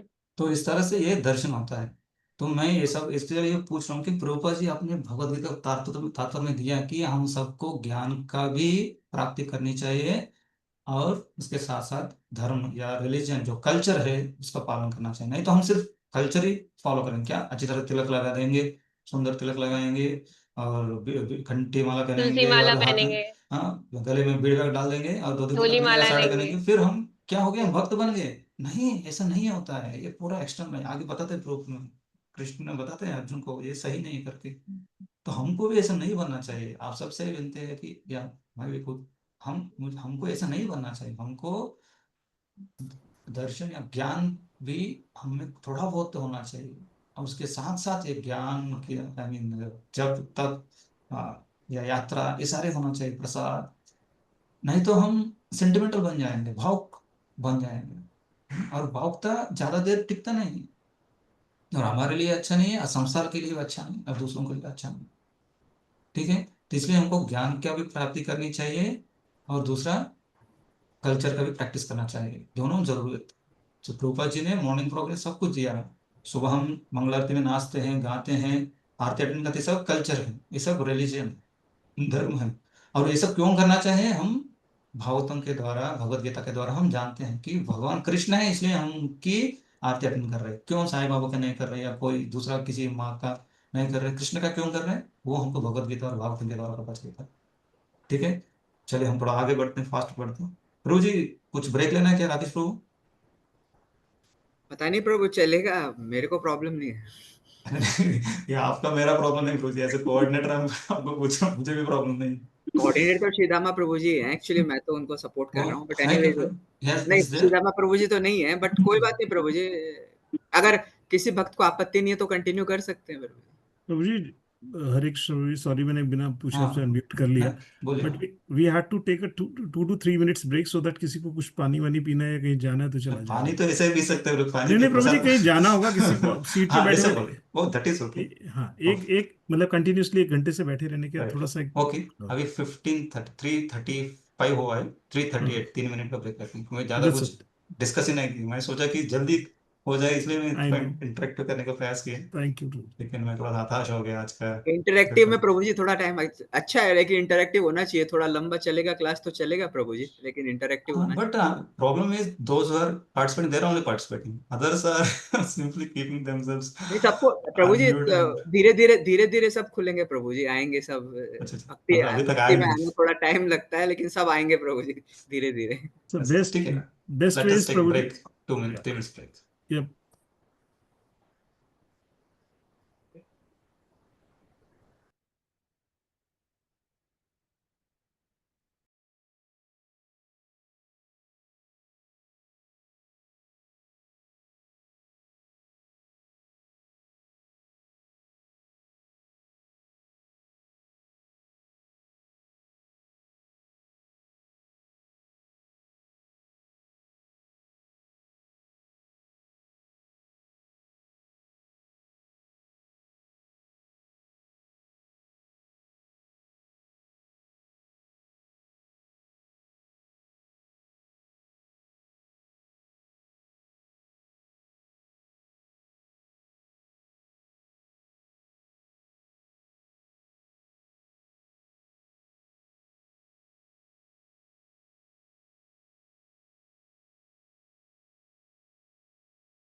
हरे कृष्णा। राजीव प्रभु, हम शुरू कर सकते हैं?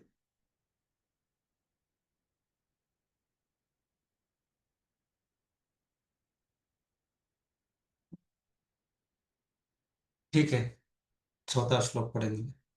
न कर्मणाम् अनारंभान् नैष्कर्म्यं पुरुषोष्णुते न च संन्यासनादेव सिद्धिं समधिगच्छति। ठीक है, इसके पहले एक और चीज रह गया। तो प्रभुपाद क्या बता रहे हैं कि कृष्ण भावनामृत मार्ग इन दो से, दोनों से अच्छा है। क्या है ये दोनों? क्या है यहाँ पे? कर्म योगेन कर्मणाम सांख्य योगेन, हाँ, क्या होता है? सांख्यानाम, ज्ञान योगेन सांख्यानाम। तो ज्ञान योग और कर्मयोग, इन दोनों से भी भक्ति योग क्या है? उत्तम है, श्रेष्ठ है, क्योंकि उसमें दोनों का जो चीजें हैं उसमें आ ही जाते हैं, और उससे ज्यादा भगवान से, भगवान की प्रसन्नता के लिए हम करते हैं, इसलिए उन दोनों से श्रेष्ठ है। कृष्ण भावनामृत स्वयं ही शुद्ध करने वाली प्रक्रिया है, और भक्ति की प्रत्यक्ष प्रत्यक्ष विधि सरल तथा दिव्य होती है। इसका ये दोनों चीज बताया क्या है? ये विधि सरल, सुसुखम कर्तम अव्ययम, हम बाद में पढ़ेंगे 9वें अध्याय में। भक्ति किस तरह से है? राज विद्या राजविहम पवित्रमिदुत्तमम् इदमुत्तमम् प्रत्यक्षावगमम् धर्म्य शुष्कम कर्तुमव्ययम्। वही प्रभुपाद जी यहाँ बता रहे हैं, क्योंकि ज्ञान योग में आ, पहले अंतःकरण शुद्धि होना चाहिए, फिर आगे बढ़ सकते हैं, फिर वो योग करने के लिए वो लायक बनता है। लेकिन भक्ति योग में शुद्धिकरण ऑटोमेटिकली पैरेलली होता रहेगा, जैसे भक्ति करते रहेंगे हम, शुद्धिकरण भी अपना चालू रहेगा। तो इसमें क्या बता रहे हैं? ना तो कर्म से विमुख होकर कोई कर्म फल से छुटकारा पा सकता है, और ना केवल संन्यास से सिद्धि प्राप्त की जा सकती है। ऐसा अर्जुन को कृष्ण बता, क्योंकि अर्जुन क्या सोच रहे हैं? ज्ञान योग मतलब उसमें एक्टिविटी नहीं है, फाइटिंग ही नहीं है, ऐसा वो सोच रहे हैं। तो उस जो भी उनका भ्रम है उससे बाहर निकालने के लिए यहाँ पे पहले भगवान कृष्ण उनको कर्मयोग के बारे में बता रहे हैं, जिसके द्वारा तुमको युद्ध करना है।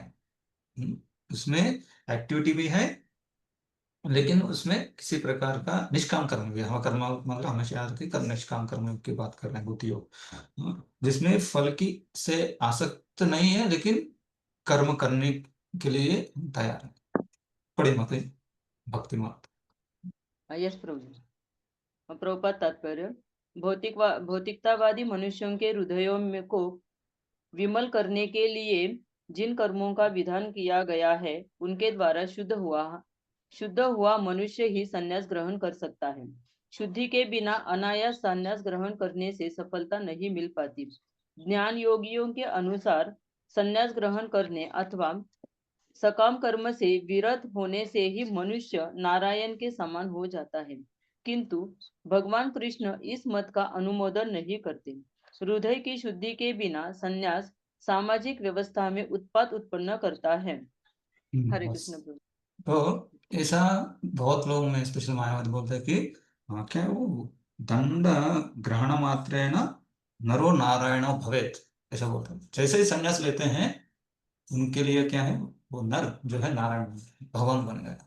नारायण बनना इतना नारायण मतलब जो परम पवित्र है, इसके लिए उनके क्या, संन्यास लेने से वो व्यक्ति पवित्र बन जाता है, वो वो अब सारे पापों से छुटकारा मिल जाता है, ऐसा वो सोच रहे हैं। लेकिन भगवान यहाँ पे क्या बता रहे हैं? ऐसा सही नहीं हो, क्योंकि जो यहाँ पे बता रहे नैष्कर्म्यम, नैष्कर्म्य से क्या होता है एक्चुअली?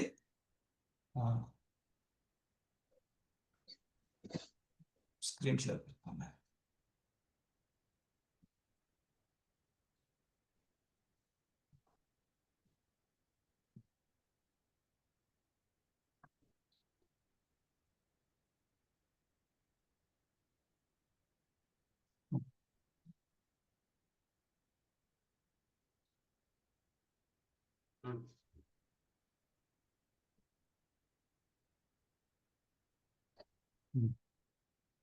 इन जनरल कोई भी व्यक्ति है, उस व्यक्ति में क्या होगा? उस व्यक्ति,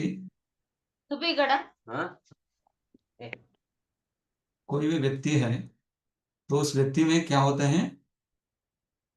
बहुत सारी इच्छाएं होती हैं। क्या होता है? भौतिक इच्छाएं होती हैं, है ना? भौतिक इच्छाएं।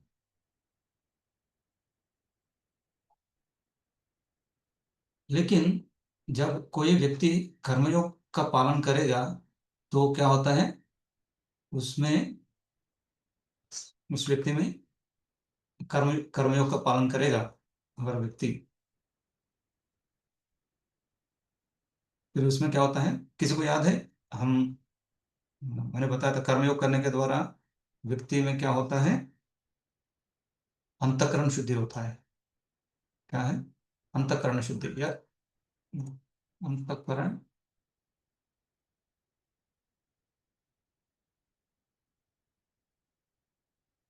ये शुद्ध होता है। ये कर्मयोग किस लिए करते हैं? हम अंतःकरण शुद्ध करने के लिए। फिर जब व्यक्ति,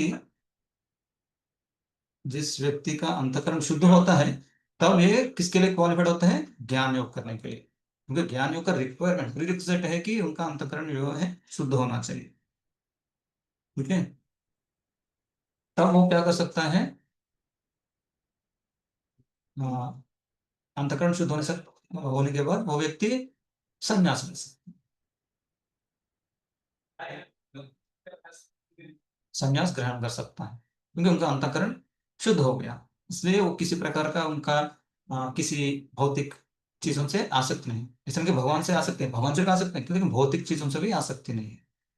तो एक्चुअली क्या है, ये ज्ञान योग जो है,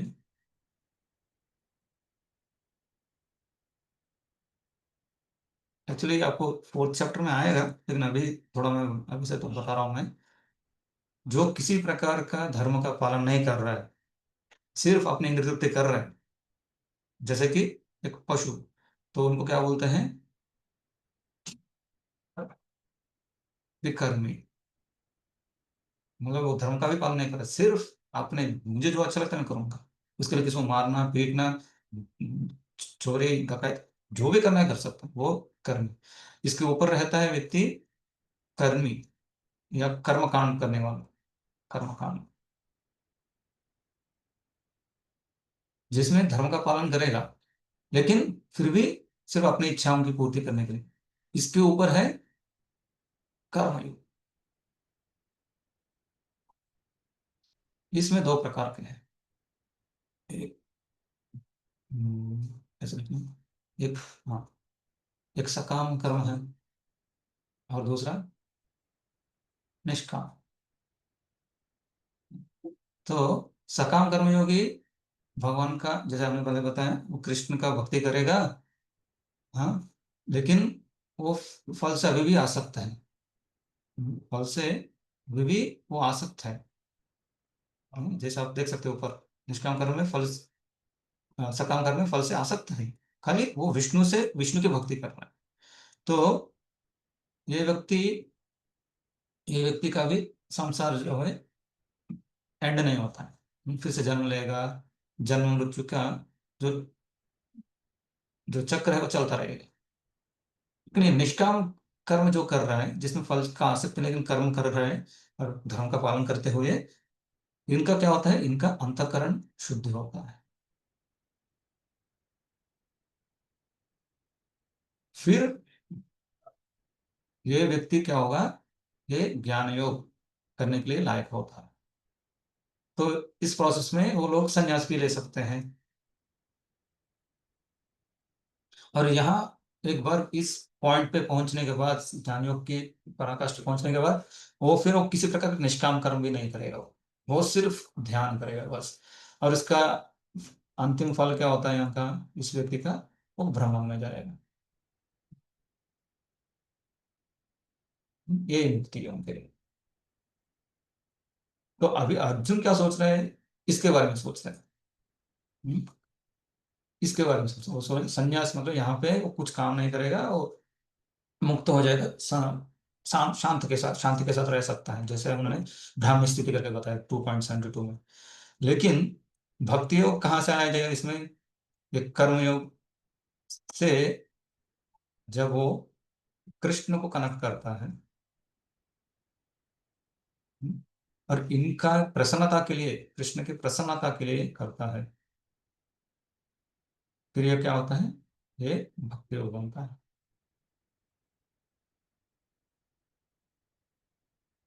राजीव समझ रहे हैं, दिख भी रहे हैं आपको? जी क्लियर है। ठीक है, तो अभी अर्जुन को क्या डाउट आ रहा है, ज्ञान योग करके संन्यास लेना मतलब कुछ करना ही नहीं है, मुझे कुछ फाइटिंग ही नहीं करना चाहिए, तो ये अच्छा लग रहा है ना, ऐसा वो सोच रहा था। लेकिन अर्जुन को कृष्ण बता रहे कि तुम अभी उसके लिए लायक नहीं हो। ज्ञान योग करने के लिए क्या चाहिए, यहाँ पे प्रीरिक्विजिट क्या है, उनका अंतःकरण शुद्ध होना चाहिए। अभी अर्जुन तुम्हारा अंतःकरण शुद्ध नहीं है, इसलिए तुमको क्या करना चाहिए, अभी कर्मयोग करने की जरूरत है, ऐसा अर्जुन को कृष्ण बता रहे हैं।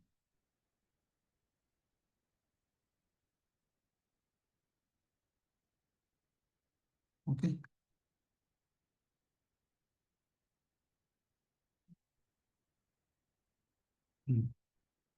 तो ये पढ़ लिया मतलब आपने इसका तात्पर्य? हाँ पढ़ लिया आपने, यस। प्रभु जी हृदय की ये पढ़ हो ये हो गया, शुद्धि पढ़ के हो की गया प्रभु। संन्यास सामाजिक व्यवस्था में उत्पाद उत्पन्न करता है। ये जब व्यक्ति का हृदय शुद्धिकरण है, लेकिन वो सिर्फ नाम के लिए संन्यास ले लिया, तो क्या करते हैं, वो समाज में उत्पन्न करता है, क्योंकि उनके अंदर सब कुछ मैं सब्सटेंस ही नहीं है। ऊपर ऊपर से वो सन्यासी जैसे दिख रहा है, एक साधु जैसे दिख रहा है, ऐसा बहुत सारे हम लोगों को देख भी रहे हैं। इवन प्रभुपाद के समय में प्रभुपाद जी बोलते थे कि मेरे बचपन में मेरे पिताजी बहुत सारे साधु संतों को बुलाते थे, उनको प्रसाद खिलाते थे। और बाद में प्रभुपाद जी वो ये भी देखते थे कि वो बाहर जाने के बाद फिर गंजाई सारे जो चीजें नहीं करना चाहिए एक साधु से एक्सपेक्टेड है, वो सारे करते थे। इसलिए प्रभुपाद जी को पहले साधु संत के ऊपर जो निष्ठा था वो नहीं था, चला गया था। फिर से जब तक वो भक्ति सरस्वती प्रभुपाद को मिले तब तक।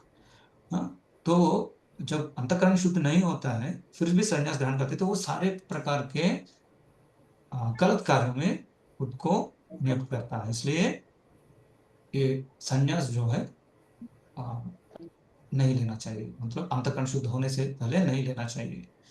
हाँ, फिर और नेक्स्ट अर्जुन क्या, कृष्ण क्या बोलते हैं, नहीं कश्चित कश्चित क्षणम अपि जातु तिष्ठ तिष्ठ तिष्ठत्य कर्मकृत अकर्मकृत, तिष्ठति अकर्मकृत कार्यते ही अवश्य कर्म सर्व प्रकृतिर प्रकृतिर्जैर गुण ही। इसका क्या बता रहा है, प्रत्येक व्यक्ति को प्रकृति से आंतरिक गुणों के अनुसार विवश होकर कर्म करना ही पड़ता है, अथवा कोई भी एक क्षण भर के लिए भी बिना किए नहीं रह सकता। कोई भी व्यक्ति बिना कर्म किए नहीं रह सकता, ऐसा अर्जुन को कृष्ण बता रहे हैं। पढ़े मत, यह देहदारी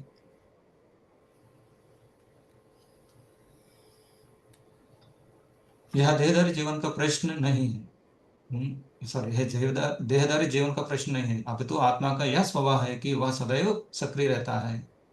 आत्मा की अनुपस्थिति में भौतिक शरीर हिल भी नहीं सकता। यह शरीर मृत वाहन के समान है जो आत्मा द्वारा चलित होता है, क्योंकि आत्मा सदैव गतिशील सक्रिय रहता है और वह एक क्षण के लिए भी नहीं रुक सकता।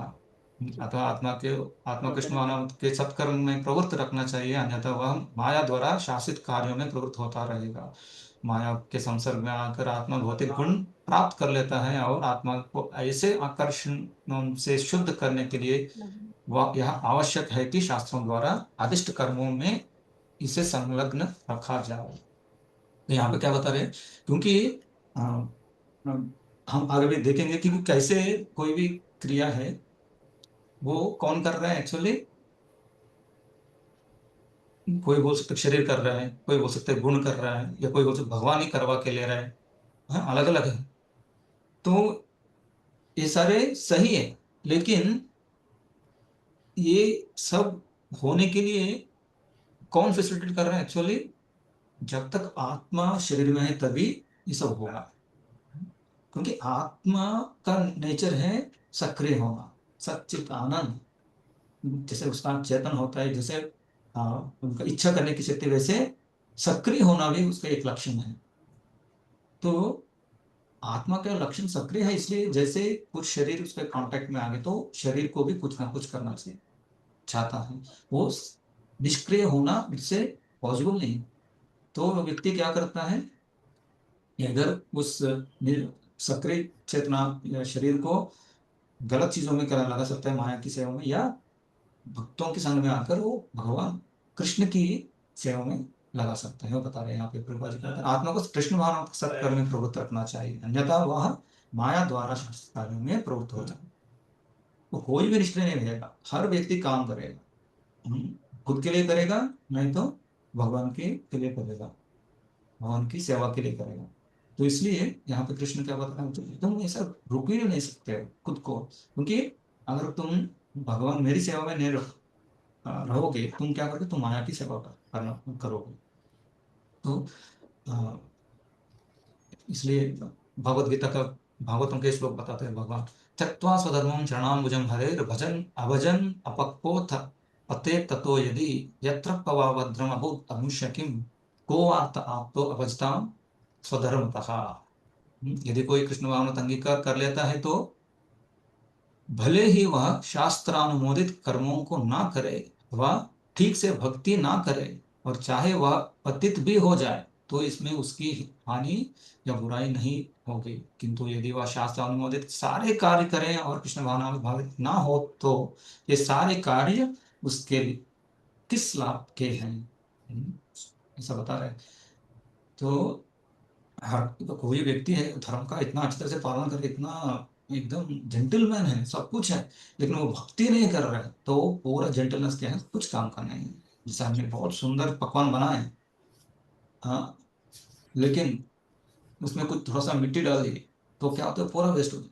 उसी तरह से अगर भक्ति नहीं है तो पूरा व्यक्ति का जीवन जो है वो किसी प्रकार का काम, किसी उस इस जीवन का लक्ष्य जो है, उद्देश्य जो है, वो उसको प्राप्त नहीं हो रहा है। इसलिए क्या करना है, अतः कृष्ण भावना के इस स्तर तक पहुंचने के लिए शुद्धिकरण की प्रक्रिया आवश्यक है। ये शुद्धिकरण कब होगा, जब हम कार्य करेंगे, है ना। कभी कभी लगता है ना हमको मंदिर में आके तो भक्त ऐसा बताते हैं, ऐसा बोलते हैं, कुछ लोग ऐसा बोलते हैं, हम जो करते हैं उसमें गलती ढूंढते हैं, या कुछ वो कुछ गलत करते रहते हैं, तो इससे अच्छा है कि, और उनको कुछ बताएंगे तो क्या होगा, वो अपराध हो जाएगा, अपराध होने से भक्ति नष्ट हो जाता है, ये भी हमको बताएंगे, तो इसलिए हम क्या करेंगे, मंदिर ही नहीं जाएंगे। यह है वो, ना रहेगी बास ना बजेगी बास, क्या है? ऐसा कुछ तो है नहीं। वैसे मैं मंदिर भी नहीं जाऊंगा, कुछ अपराध भी नहीं, बहुत अच्छा है, मैं घर पे रहूंगा, अपनी जप करूंगा और शांति के साथ रहूंगा। नहीं, ऐसा नहीं होता। वैसा करने से क्या होगा, अपने अंतःकरण का शुद्धिकरण नहीं होगा। जैसे कि बताते हैं कि डायमंड जो है, डायमंड में वज्र जो है, उसमें शाइनिंग पॉलिश कैसे करते हैं, बहुत सारे जितने भी वज्र हैं उनको सबको साथ में रखकर, और उसके साथ बहुत बहुत सारे कंकड़ उनको साथ में रखकर उसको घुमाते हैं। उससे क्या होता है, फ्रिक्शन डेवलप होता है, उससे उसका शाइनिंग बाहर निकलता है। इवन सोना जो है, उसका सुहाग, उसका जो शाइनिंग कब आएगा, उसको गर्म करने से होता है, हाँ, ना कि एक अपनी जगह पर रखने से। तो इस तरह से जब तक हम भक्तिमय चीजों में संलग्न नहीं होते हैं, हाँ, हमको थोड़ा दुख होगा, कुछ बाधा भी होगी, लेकिन उससे क्या होता है, अपना शुद्धिकरण भी होगा। क्योंकि जब तक शुद्धिकरण नहीं होगा, फिर हम भगवान के पास कैसे जा सकते हैं, वैकुंठ में भगवान जो परम पवित्र है, हाँ, जो परम शुद्ध है, उनके पास कैसे हम जा सकते हैं, अब अगर हम अशुद्ध हैं तो। इसलिए हमको क्या करना चाहिए, हमको सक्रिय होना चाहिए। किस प्रकार का, भक्तिमय रूप से सक्रिय होना चाहिए। कर्मेन्द्रियाणि संयम्य यास्ते मनसा स्मरन् स्मरन् इंद्रियार्थान् विमूढात्मा मिथ्याचारः स उच्यते। फिर बताते हैं कि जो व्यक्ति शुद्धिकरण नहीं किया लेकिन खुद को दिखावा कर रहा है कि मैं बहुत संत महात्मा हूं, उसके बारे में बताया। जो कर्मेंद्रियों के वो वश में तो करता है, किंतु उस जिसका मन इंद्रिय विषयों का चिंतन करता रहता है, वह निश्चित रूप से स्वयं को धोखा दे रहा है, देता है, और उनको क्या बोलते हैं, मिथ्याचारी कहलाता है। मत पढ़ेंगे। हाँ प्रभु जी पढ़ रहे हैं। किंतु जो अपने को योगी बताते हुए इंद्रिय तृप्ति के विषयों की खोज में लगा रहता है, वह सबसे बड़ा धूर्त है। भले ही वह कभी कभी दर्शन का उपदेश क्यों न दे, उसका ज्ञान व्यर्थ है, क्योंकि ऐसे पापी पुरुष के ज्ञान के सारे फल भगवान की माया द्वारा हर लिए जाते हैं। हरे कृष्ण प्रभु। हाँ, लिए जाते हैं। और एक नहीं, ऐसा धूर्त का चित्त सदैव अशुद्ध रहता है, अतः उसके यौगिक ध्यान का कोई अर्थ नहीं होता है। तो यहाँ भगवान अर्जुन को भी पहला एक चीज बताया कि कोई भी बिना क्रिया नहीं रह सकता है, इसलिए तुमको कर्मयोग करना चाहिए पहला। क्योंकि अर्जुन क्या सोच रहे हैं? संन्यास, कर्म संन्यास की सोच रहे हैं कि मैं कुछ नहीं करता हूँ, सब त्याग करता हूँ। वो नहीं होगा, किसी से भी पॉसिबल नहीं। हर एक जीवात्मा सक्रिय है, जब उनका शरीर है तो उसको कुछ करना ही पड़ेगा। तो पहला रीजन इसके पहले श्लोक में बताया। अभी दूसरे श्लोक में बता रहे हैं कि तुमको क्यों कर्मयोग करना चाहिए, क्योंकि तुम्हारी अभी तक शुद्धिकरण नहीं हुआ है। तुम बाह्य रूप से बहुत अच्छी तरह से दिखावा कर रहे हो, लेकिन आंतरिक रूप से तुम्हारा शुद्धिकरण नहीं हुआ है ना। तो आंतरिक रूप से मन में क्या चल रहा है? सारे इंद्रिय तृप्ति के बारे में चल रहा है। तो ये क्या है? इनको क्या बोलते हैं? मिथ्याचार्य बोलते हैं, फॉल्स फॉल्स गुरु, फॉल्स सेंट या स्विंडलर बोलते हैं। तो उस तरह का नाटक नहीं करना चाहिए। क्या है? बड़ा धूर्त है। हम्म, वो बहुत बड़ा बड़ा दर्शन में उपदेश भी देंगे, लेकिन खुद की जीवन में देखेंगे तो सारे गलत चीजें करते हैं। हम देख भी रहे हैं सभी, है ना? कितने सारे लोग, कितने बार अपन न्यूज में सुने नहीं रहे हैं, जिसमें किसी बाबा किसी के साथ गलत चीज किया, पैसा कैसे गलत किया, या स्त्री के साथ गलत किया, या और भी जितने भी। ये सब क्यों हो रहा है? क्योंकि बाह्य रूप से अपने इंद्रियों को वो बहुत सतर्कता के साथ रख रहा है, लेकिन आंतरिक रूप से उनका मन जो है इंद्रिय विषयों के ऊपर अभी भी घूम रहे हैं। इसलिए ये सब उनके साथ वो व्यक्ति, उनको उस व्यक्ति को क्या बोलते हैं? मिथ्याचार करके बोल रहे हैं। इस व्यक्ति को क्या बोलते हैं? मिथ्याचार से उच्चते। तो फिर क्या करें हम? तो मेरा प्रश्न है अभी, तो आप में से कितने लोग अपने इंद्रियों को अच्छी तरह से कंट्रोल कर पा रहे हैं? आप लोग? मैं तो नहीं उठा रहा हूं। मैं आपको पूछ रहा हूँ।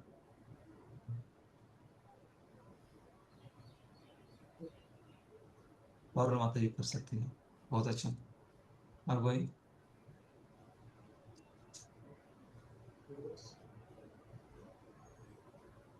कर सकते हैं ना, सब लोग कर। अंशु माता जी कर, माता जी तो कर रहे हैं। इंदु माता जी, ज्योति माता जी, क्यों डर रहे हैं? सब कर रहे हैं एक्चुअली, है ना? आप में से कोई चाय पीते नहीं, मांसाहार नहीं करते, अपने इंद्रियों कंट्रोल कर रहे हैं ना आप लोग। मूवी के गाने नहीं सुनते हैं। चला माता जी। भारती माता यहाँ भी हाथ उठे। और कौन? हाँ प्रभु जी। क्या? हाँ, प्रिया माता। हाँ, एक्चुअली हम सब कर रहे हैं, लेकिन क्या हम अपने मन में किसी भौतिक चीजों के ऊपर चिंतन नहीं करते? भौतिक इंद्रिय तृप्ति के ऊपर ऐसा कौन है? वो भी हम हाथ उठा सकते हैं। अभी अच्छा है, आप सब अपने इंद्रियों को बाह्य रूप से कर रहे हैं, जिनका मन में भी किसी प्रकार के इंद्रिय तृप्ति विषयों के ऊपर ध्यान नहीं होता है, वैसे जो भी है हाथ उठा सकते हैं। डिवोटीज, अच्छा बंद करो। जय श्री माता जी, हिंदू भगवान, बहुत अच्छा है। तो थैंक यू माता जी, आप सब बात चर्चा। तो एक्चुअली हम सब खुद को भक्त भी बोलते हैं, हम तिलक भी पहनते हैं, जैसे इसके पहले पता है। हम सब कुछ एक्सटर्नली हम बहुत कुछ कर रहे हैं, लेकिन फिर भी बहुत सारे, हम सब में बहुत सारे इंद्रिय तृप्ति के विषयों के ऊपर अभी भी मन जाता ही रहता है। तो फिर क्या हमको मिथ्याचार्य कहना चाहिए? क्या कहना चाहिए?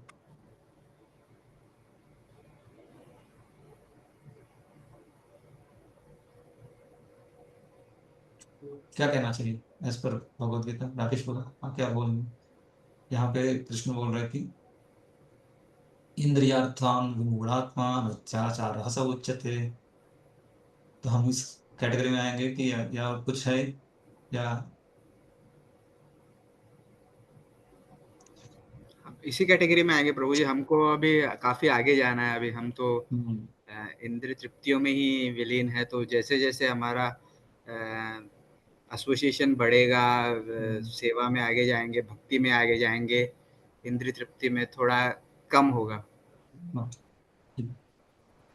तो एक्चुअली क्या है, इट्स ए प्रोसेस।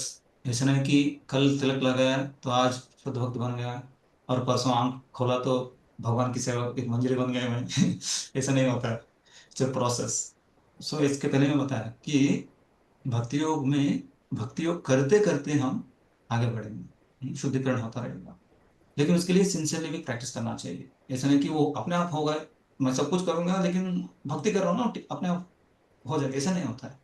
क्योंकि भक्ति is all about not just activity, अपना कॉन्शियसनेस, अपना चेतना, और दूसरा अपना उद्देश्य।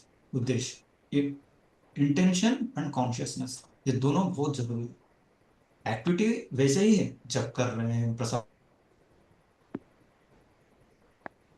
लेकिन अपनी चेतना किस तरह का है और वो किस उद्देश्य से ऐसा कर रहा है।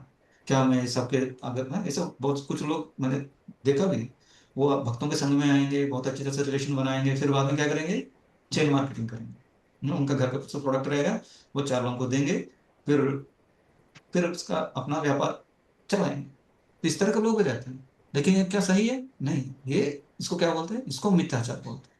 और हम किसी प्रकार का एजेंडा रखकर आते हैं भक्ति में, भगवान को प्रसन्न करने या गुरु को प्रसन्न करने के एजेंडा छोड़ के, फिर वो क्या होता है, वो मिथ्याचार हो जाता है। हाँ, तो इसलिए हमको क्या करना चाहिए, प्रयास करना चाहिए। इस भक्त को क्या करना चाहिए, प्रयास करना चाहिए कि आंतरंगिक रूप से भी शुद्धिकरण हो जाए, इंद्रिय तृप्ति के जो इच्छा है वो कम हो सके। ये कब होगा, जब हम अच्छी तरह से भगवान की भक्ति में लगे, भगवान की सेवा करने के लिए ज्यादा चिंतन करेंगे, तभी ऐसा हो सकता है। तो जब कर लिया फिर ठीक है, हो गया सोलह, अभी अभी मैं फ्री, अभी जो करना है कर सब, इस तरह का चेतना रहेगा तो भगवान से प्रार्थना करना चाहिए, भक्तों से प्रार्थना करना चाहिए, वहां लोगों का सेवा करनी चाहिए, जो कृपा के लिए याचना करना चाहिए, तभी हम आंतरिक रूप से भी शुद्ध होंगे। बाह्य रूप से अपने इंद्रियों को बहुत अच्छे शिष्ट रूप से रखा है, सिर्फ प्रसाद खा रहे हैं, सुबह उठ रहे हैं, अच्छे से नहा रहे हैं, 2 बार संध्या वंदन कर रहे हैं, सब इतने सब बाह्य रूप से तीनों टकर क्या बोलते, सारा गाय मतलब तिलक गौरव में जाना, ये सब बाहर रूप से। आप इतना कि तिलक लगाओ, हर जगह पे तिलक लगाओ, अच्छा शेव करो, शुभा रखो, नहीं, इससे भगवान नहीं मिलेंगे। जब तक अपने हृदय इंद्रिय विषयों से विशुद्ध होगा नहीं, तब तक भगवान वहां पे विराजमान नहीं होंगे, है ना। तो इसलिए हमको मिथ्याचारी नहीं बनना चाहिए। हमको क्या करना चाहिए, बाहर आने का प्रयास करना चाहिए। क्योंकि ठीक, आगे बताएं तो बेसिकली 4 प्रकार का हम देख सकते हैं। एक है बाहर रूप से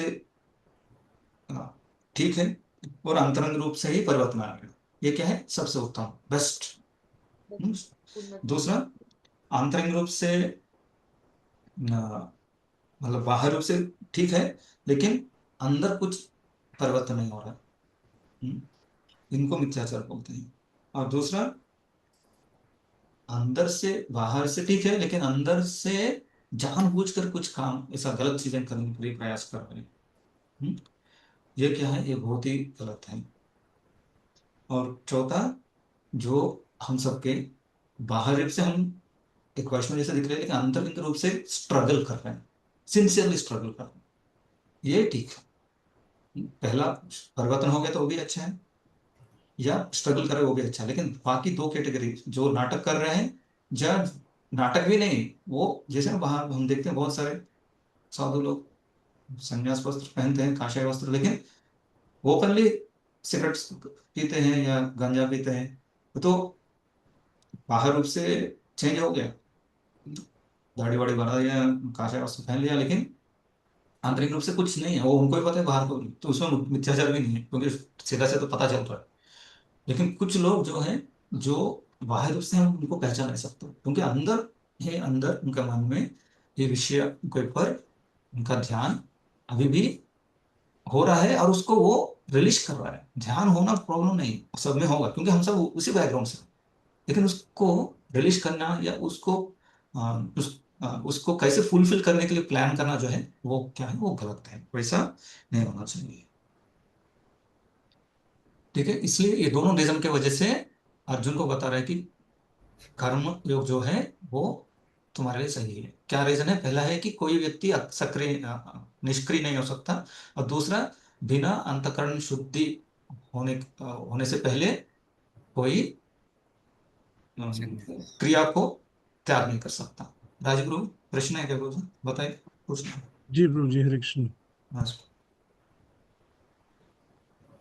हरे कृष्ण। प्रभु जी, प्रश्न ये था कि आपने जो 4 कैटेगरी बताई है अभी, एक बाह्य रूप से शुद्ध होता है बट अंतःकरण से वो अशुद्ध रहता है। उसके हाँ। अंदर उस दूसरी कैटेगरी है जो बाह्य रूप से नहीं, चारों में बाह्य रूप से एकदम ठीक ठाक है। फिर अंदर एक है परिवर्तन हुआ, दूसरा स्ट्रगल कर रहे हैं, और तीसरा नाटक कर रहे हैं, और चौथा खुल्लम खुल्ला कर रहा है, ऐसा। ओके, सो उनको प्रभु जी सबको मिथ्याचारी ही कहेंगे क्या? नहीं, जिनका परिवर्तन हो गया तो वो तो उत्तम वक्त हो गया। जो स्ट्रगल कर रहा है वो साधक हो गया, और तीसरा जो नाटक कर रहा है वो मिथ्याचारी हो गया, और जो डायरेक्टली कर रहा है उनको आप जो भी नाम दे सकते हैं वो वैसे ही बताएं। वो ढोंगी बोलिए या मिथ्याचारी बोलिए, एटलीस्ट वो तो उत्तम नहीं है या साधक नहीं है, क्योंकि प्रैक्टिस भी नहीं कर रहा है और छुपाने का प्रयास भी नहीं कर रहे, खुला खुला कर रहे हैं। ठीक है, जो ट्राई कर रहे हो वो वो साधक है। हाँ, साधक है नहीं, साधक है। हम सब तो हम सब साधक की कैटेगरी में आते हैं प्रभु जी। अगर हम सिंसियरली प्रयास कर रहे हैं तो। यस्त्विन्द्रियाणि मनसा नियम्यारभते अर्जुन कर्मेन्द्रिय कर्मयोगम असक्तः स वशिष्यते। दूसरी ओर यदि कोई निष्ठावान व्यक्ति अपने मन के द्वारा कर्मेंद्रियों को वश में करने के प्रयत्न करता है और बिना किसी आसक्ति के कर्मयोग कृष्ण भावनामत में कर्मयोग मतलब हम कृष्ण भावनामत देते हैं, हालांकि वो निष्काम कर्म की प्रारंभ करता है तो वह अति उत्कृष्ट है। इस माता अंशु माता जी अभी पढ़ेंगे। धन्यवाद माता जी। भारतीय माता जी अभी तक आपने पढ़ा, अभी से अंशु माता जी पढ़ेंगे। पढ़िए माता जी। लंपट जीवन और इंद्रिय सुख के लिए छद्म योगी का मिथ्या वेश धारण करने की अपेक्षा अपने कर्म में लगे रहकर जीवन लक्ष्य को, जो भाव बंधन से मुक्त होकर भगवत धाम को जाना है, प्राप्त करने के लिए कर्म करते रहना अधिक श्रेयस्कर है। प्रमुख स्वार्थ गति तो विष्णु के पास जाना है। संपूर्ण वर्णाश्रम धर्म का उद्देश्य इसी जीवन लक्ष्य की प्राप्ति है। एक गृहस्थ भी कृष्णा भावामृत में नियमित सेवा करके इस लक्ष्य तक पहुंच सकता है। आत्म साक्षात्कार के लिए मनुष्य शास्त्र अनुमोदित संयमित जीवन बिता सकता है और अनासक्त भाव से अपना कार्य करता रह सकता है। इस प्रकार वह प्रगति कर सकता है। जो निष्ठावान व्यक्ति इस विधि का पालन करता है वह उस पाखंडी धूर्त से कहीं श्रेष्ठ है, जो अबोध जनता को ठगने के लिए दिखावटी आध्यात्मिकता का जामा धारण करता है। जीविका के लिए ध्यान धरने वाले प्रवंचक ध्यानी की अपेक्षा सड़क पर झाड़ू लगाने वाला निष्ठावान व्यक्ति कहीं अच्छा है। धन्यवाद। तो हमने जो डिस्कस किया वो ये कि कौन अच्छा है, जो कृष्ण भावनामृत में होकर अंतःकरण का भी शुद्ध होने के लिए जो प्रयास कर रहे हैं वो ठीक है। क्या प्रभुपाद ने क्या बताया यहाँ पे, जीविका के लिए ध्यान करने वाले प्रवंचक ध्यानी की अपेक्षा सड़क पर झाड़ू लगाने वाला निष्ठावान व्यक्ति कहीं अच्छा है। तो एक ढोंगी के जैसे रहने से अच्छा है आप भले एक झाड़ू लगाने वाले को, लेकिन किसी प्रकार का डुप्लिसिटी नहीं होना चाहिए। डुप्लिसिटी को क्या बोलते हैं राहुल?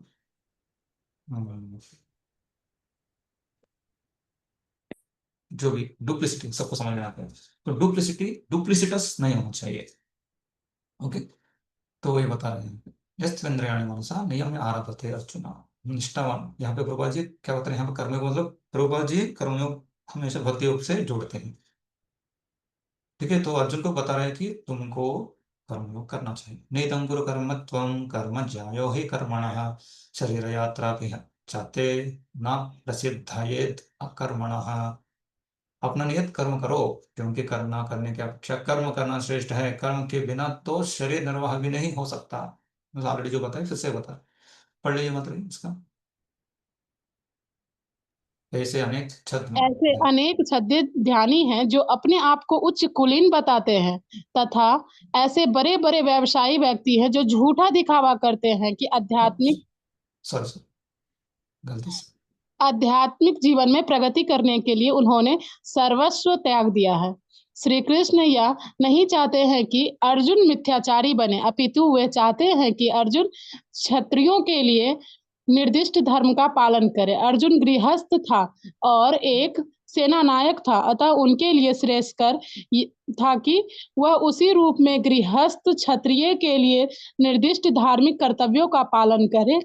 ऐसे कार्यों से संसारी मनुष्य का हृदय क्रमशः विमल हो जाता है और वह भौतिक कल्मश से मुक्त हो जाता है।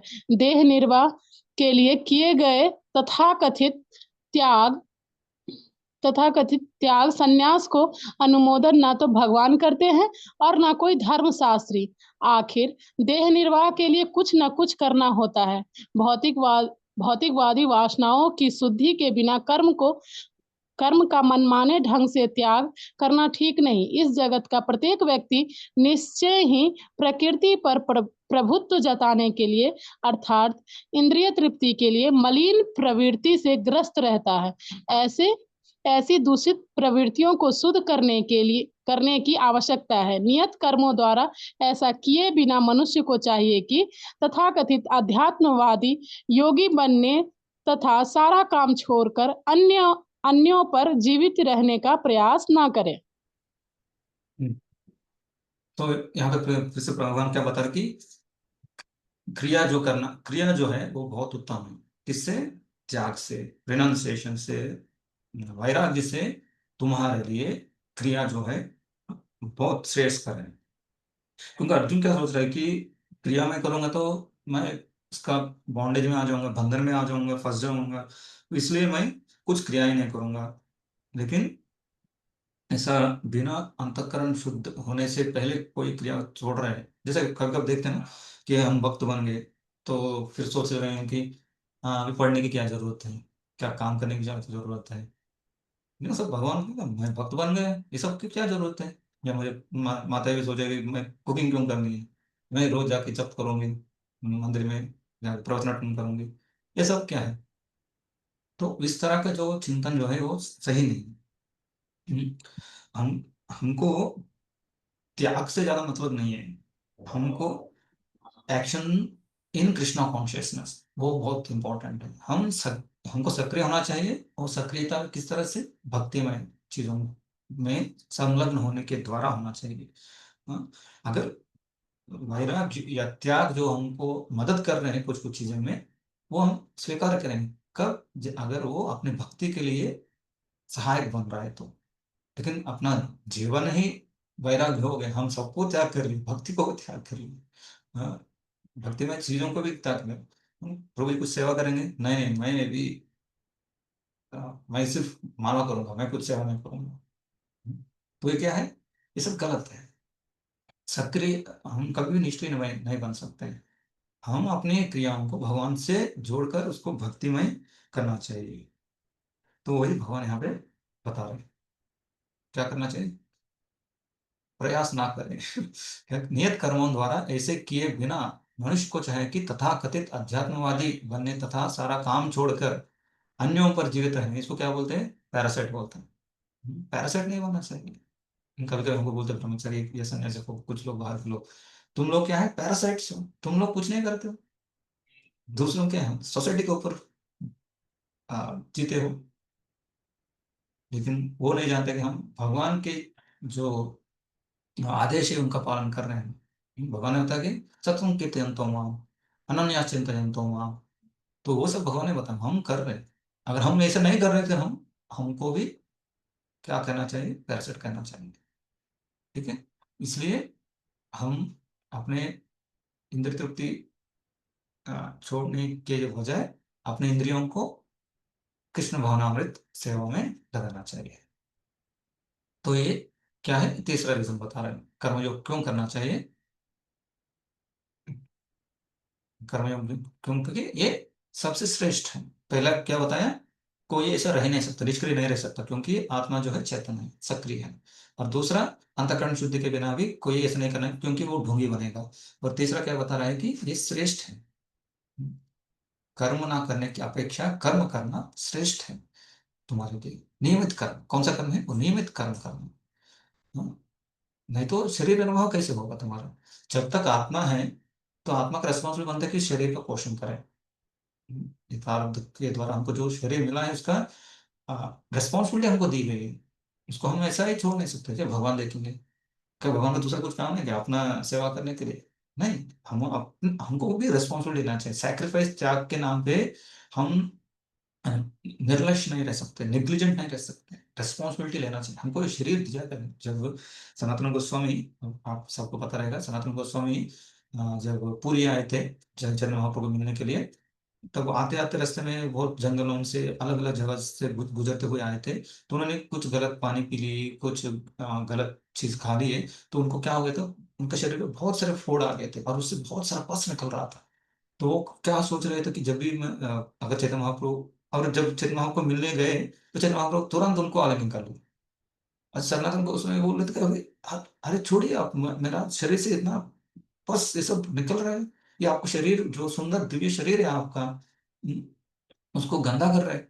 लेकिन जैसे वो बोल, जितना बोले वो और गाढ़ आलिंगन कर रहे थे। तो ऐसा एक बने, और जब भी चैतन्य महाप्रभु मिलने जा सनातन गोस्वामी जाते वो ऐसे ही कर रहे थे। तो सनातन गोस्वामी ने सोचा कि अरे भगवान का इतना सुंदर शरीर को मैं क्या कर दूषित कर रहा हूँ। तो मैं भगवान को तो मैं मना नहीं कर पा रहा हूँ। इससे अच्छा है कि मैं अपना शरीर को अंत कर दूं, अंत कर लूंगा। कैसे, रथ यात्रा के समय पे रथ के नीचे अपना प्राण त्याग करूंगा। लेकिन सिर्फ वो सोच रहे हैं, वो, और उन्होंने सोचा कि किसको पता नहीं, मैं किसको बिना बताए करूंगा। लेकिन भगवान क्या अंतर्यामी है, भगवान उनके हृदय में भी, चैतन्य महाप्रभु के हृदय की बात समझते हैं। तो नेक्स्ट डे जब वो आते हैं मिलने के लिए, तो वो बोलते सनातन गोस्वामी स्वरूप दामोदर गोस्वामी गोस्वामी को, देखो ये मेरा सेवक बोलते हैं खुद को, लेकिन ये क्या कर रहे हैं, मेरा प्रॉपर्टी जो है ना वो उसको अंत करना चाहता है। उनका अधिकार कहाँ पे है? जब वो मुझे स्वामी के रूप में स्वीकार किए, तो उनके ऊपर उनका कुछ भी हक नहीं है। उनका शरीर मेरा अधीन है, मेरी इच्छा के अनुसार उसको चलाना चाहिए। उसको अंत, उसको अंत करने का हक उनके पास नहीं है, अधिकार नहीं है। तो इस तरह चैतन्य महाप्रभु सनातन गोस्वामी बताते हैं कि तुम मेरे हो, मैंने तुमको स्वीकार किया मेरे सेवक के रूप में। तो इस तरह से हमको समझना चाहिए कि हमारे पास शरीर दिया है भगवान, लेकिन भक्ति के नाम पे हम उसके साथ कुछ भी करें। रात को लेट सोएं लेकिन जल्दी उठ जाएं, क्योंकि सुबह उठना अच्छा है। रात को मैं 2 बजे सोऊंगा और 3 बजे उठूंगा, फिर बाद में गाड़ी चलाऊंगा, फिर फिर एक्सीडेंट भी नहीं होना चाहिए। तो भगवान टेंशन में आ जाएंगे, अरे क्या है मेरा मेरा भक्त लेट सोता है जल्दी उठता है और उनका कुछ होना नहीं चाहिए, कैसे होगा। नहीं, हमको भी रिस्पॉन्सिबिलिटी लेना चाहिए कि किस तरह से शरीर को का निर्वाह करते हुए भगवान की भक्ति करनी चाहिए। ठीक है, फिर बता रहे यज्ञ कर्मणोन्यत्र लोकोऽयं कर्म बंधन तदर्थं कर्म कौन्तेय मुक्त संग समाचर। यहाँ पे क्या बता रहे हैं, श्री विष्णु के लिए यज्ञ रूप में कर्म करना चाहिए, अन्यथा कर्म के द्वारा इस भौतिक जगत में बंधन उत्पन्न होता है। अतः ये कुंती पुत्र, उनकी प्रसन्नता के लिए अपने नियत कर्म करो, इस तरह तुम कर्म बंधन से मुक्त रहोगे। तो यहाँ क्या बता रहे हैं कि क्योंकि अर्जुन को बार बार डाउट आ रहा है ना कि कर्म करूंगा तो मैं बंधन में फंस जाऊंगा, बंधन में फंस जाऊंगा। तो इसलिए बता रहे कि अरे ये कर्म बंधन कब होगा, जब तुम खुद के लिए कर रहे हो। लेकिन हे कुंती पुत्र, तुम मुक्त हो जाओगे कब, अगर तुम ये सारे कर्म जो है यज्ञ के लिए करोगे। यज्ञ कौन है, यज्ञ मतलब भगवान विष्णु, उसका पहले बताया था। तो भगवान ये विष्णु के लिए जब अपना शरीर के द्वारा तुम कर्म कर्म करोगे तो किसी प्रकार का बंधन में तुम फंसोगे नहीं, ऐसा अर्जुन को कृष्ण बता रहे। पढ़े माते। चूंकि मनुष्य को शरीर के निर्वाह के लिए भी कर्म करना होता है, अतः विशिष्ट सामाजिक स्थिति तथा गुण को ध्यान में रखकर नियत कर्म इस तरह बनाए गए हैं कि उस उद्देश्य को पूर्ति हो सके। यज्ञ का अर्थ भगवान विष्णु है। सारे यज्ञ भगवान विष्णु की प्रसन्नता के लिए है। वेदों का आदेश है यज्ञो वे विष्णु। दूसरे शब्दों में, चाहे कोई निर्दिष्ट यज्ञ संपन्न करे या प्रत्यक्ष रूप से भगवान विष्णु की सेवा करे, दोनों से एक ही प्रयोजन सिद्ध होता है। अतः जैसा कि इस श्लोक में संस्तुत किया गया है, कृष्ण भावामृत यज्ञ ही है। वर्णाश्रम धर्म का भी उद्देश्य भगवान विष्णु को प्रसन्न करना है। वर्णाश्रम 4 वता पुरुषेण परमात् विष्णुराराध्यते। विष्णुराध्य विष्णु पुराण। बस यहाँ अतः पर जस्ट तो यहाँ बता रहा है कि क्या करना चाहिए, मनुष्य के शरीर का निर्वाह करने के लिए कर्म करना ही पड़ेगा। तो अभी मैं आपको पूछता हूँ, फिर से मैं दोबारा स्क्रीन शेयर करता हूँ।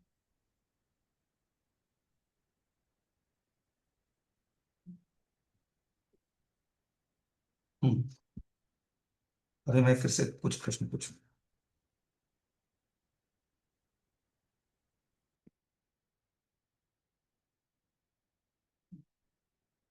अगर नियमित कर्म, कर्म मतलब यहाँ पे हमेशा याद रखिए कौन सा कर्म है, नियमित कर्म। नियमित कर्म मतलब जो वर्ण और आश्रम के, सॉरी, अपना वर्ण और आश्रम के द्वारा हमको दिए गए कर्म जो है वो है नियमित कर्म। तो कोई भी कुछ भी करेगा बोलेगा ये मेरा कर्म है, नहीं, नियमित कर्म तो धर्म का पालन करे। तो अगर कोई नियमित कर्म कर रहा है, दो व्यक्ति हैं, लेकिन आ, वो अपने स्वार्थ के लिए कर रहा है, तो इनका क्या गति होगा, हाथ उठाइए।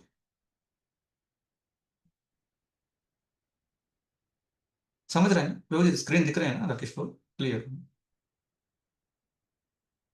दो हाँ प्रभु जी, हाँ क्लियर एकदम। दिया माता जी, बताइए। स्वार्थ के लिए कर रहे हैं, नियमित कर्म कर रहे हैं। तो मुझे उन्हें कर्म मत लगेगा, पाप और पुण्य के फल मिलेंगे उनको आने वाले जन्म में। क्या होगा उनका आगे वाले जन्म में? बेसिकली उनका क्या होगा, बंधन, कर्म बंधन में फंसा रहेगा, है ना, कर्म बंधन में रहेगा। एक मिनट, मेरा स्क्रीन मुझे नहीं मिल रहा।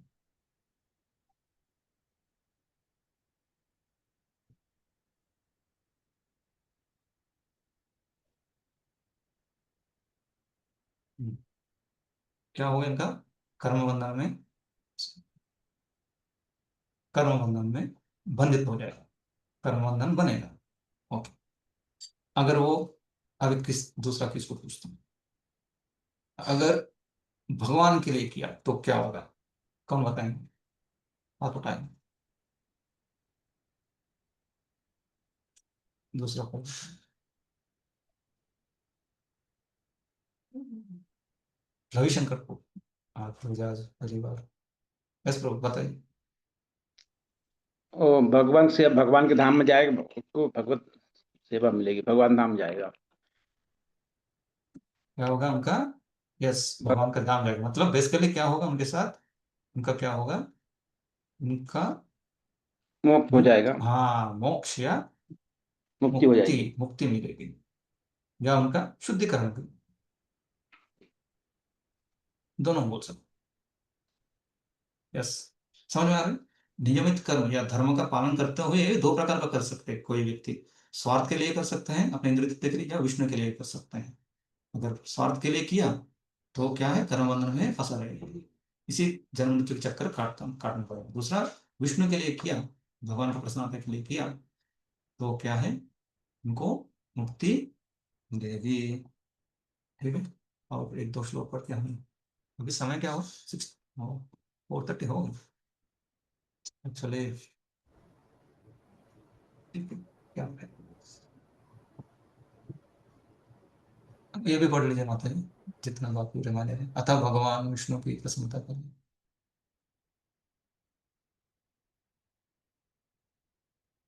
कौन पढ़ रहे थे? अंशु माता जी पढ़ी माता जी? अंशु माता जी पढ़ रही थी। हाँ पढ़ी, म्यूट कर लिया अपन इनको। यस प्रभु जी, यस। अतः विष्णु की प्रसन्नता के लिए कर्म करना चाहिए। इस जगत में किए जाने वाला अन्य कोई कर्म बंधन का कारण होगा, क्योंकि अच्छे तथा बुरे कर्मों के फल होते हैं और कोई भी फल कर्म करने वाले को बांध लेता है। अतः कृष्ण विष्णु को प्रसन्न करने के लिए कृष्णा भावान्वित होना होगा, और जब कोई ऐसा कर्म करता है तो वह मुक्त दशा को प्राप्त करता रहता है। यही महान कर्म कौशल है, और प्रारंभ में इस विधि से अत्यंत कुशल मार्गदर्शन की आवश्यकता होती है। अतः भगवत भक्त के निर्देशन में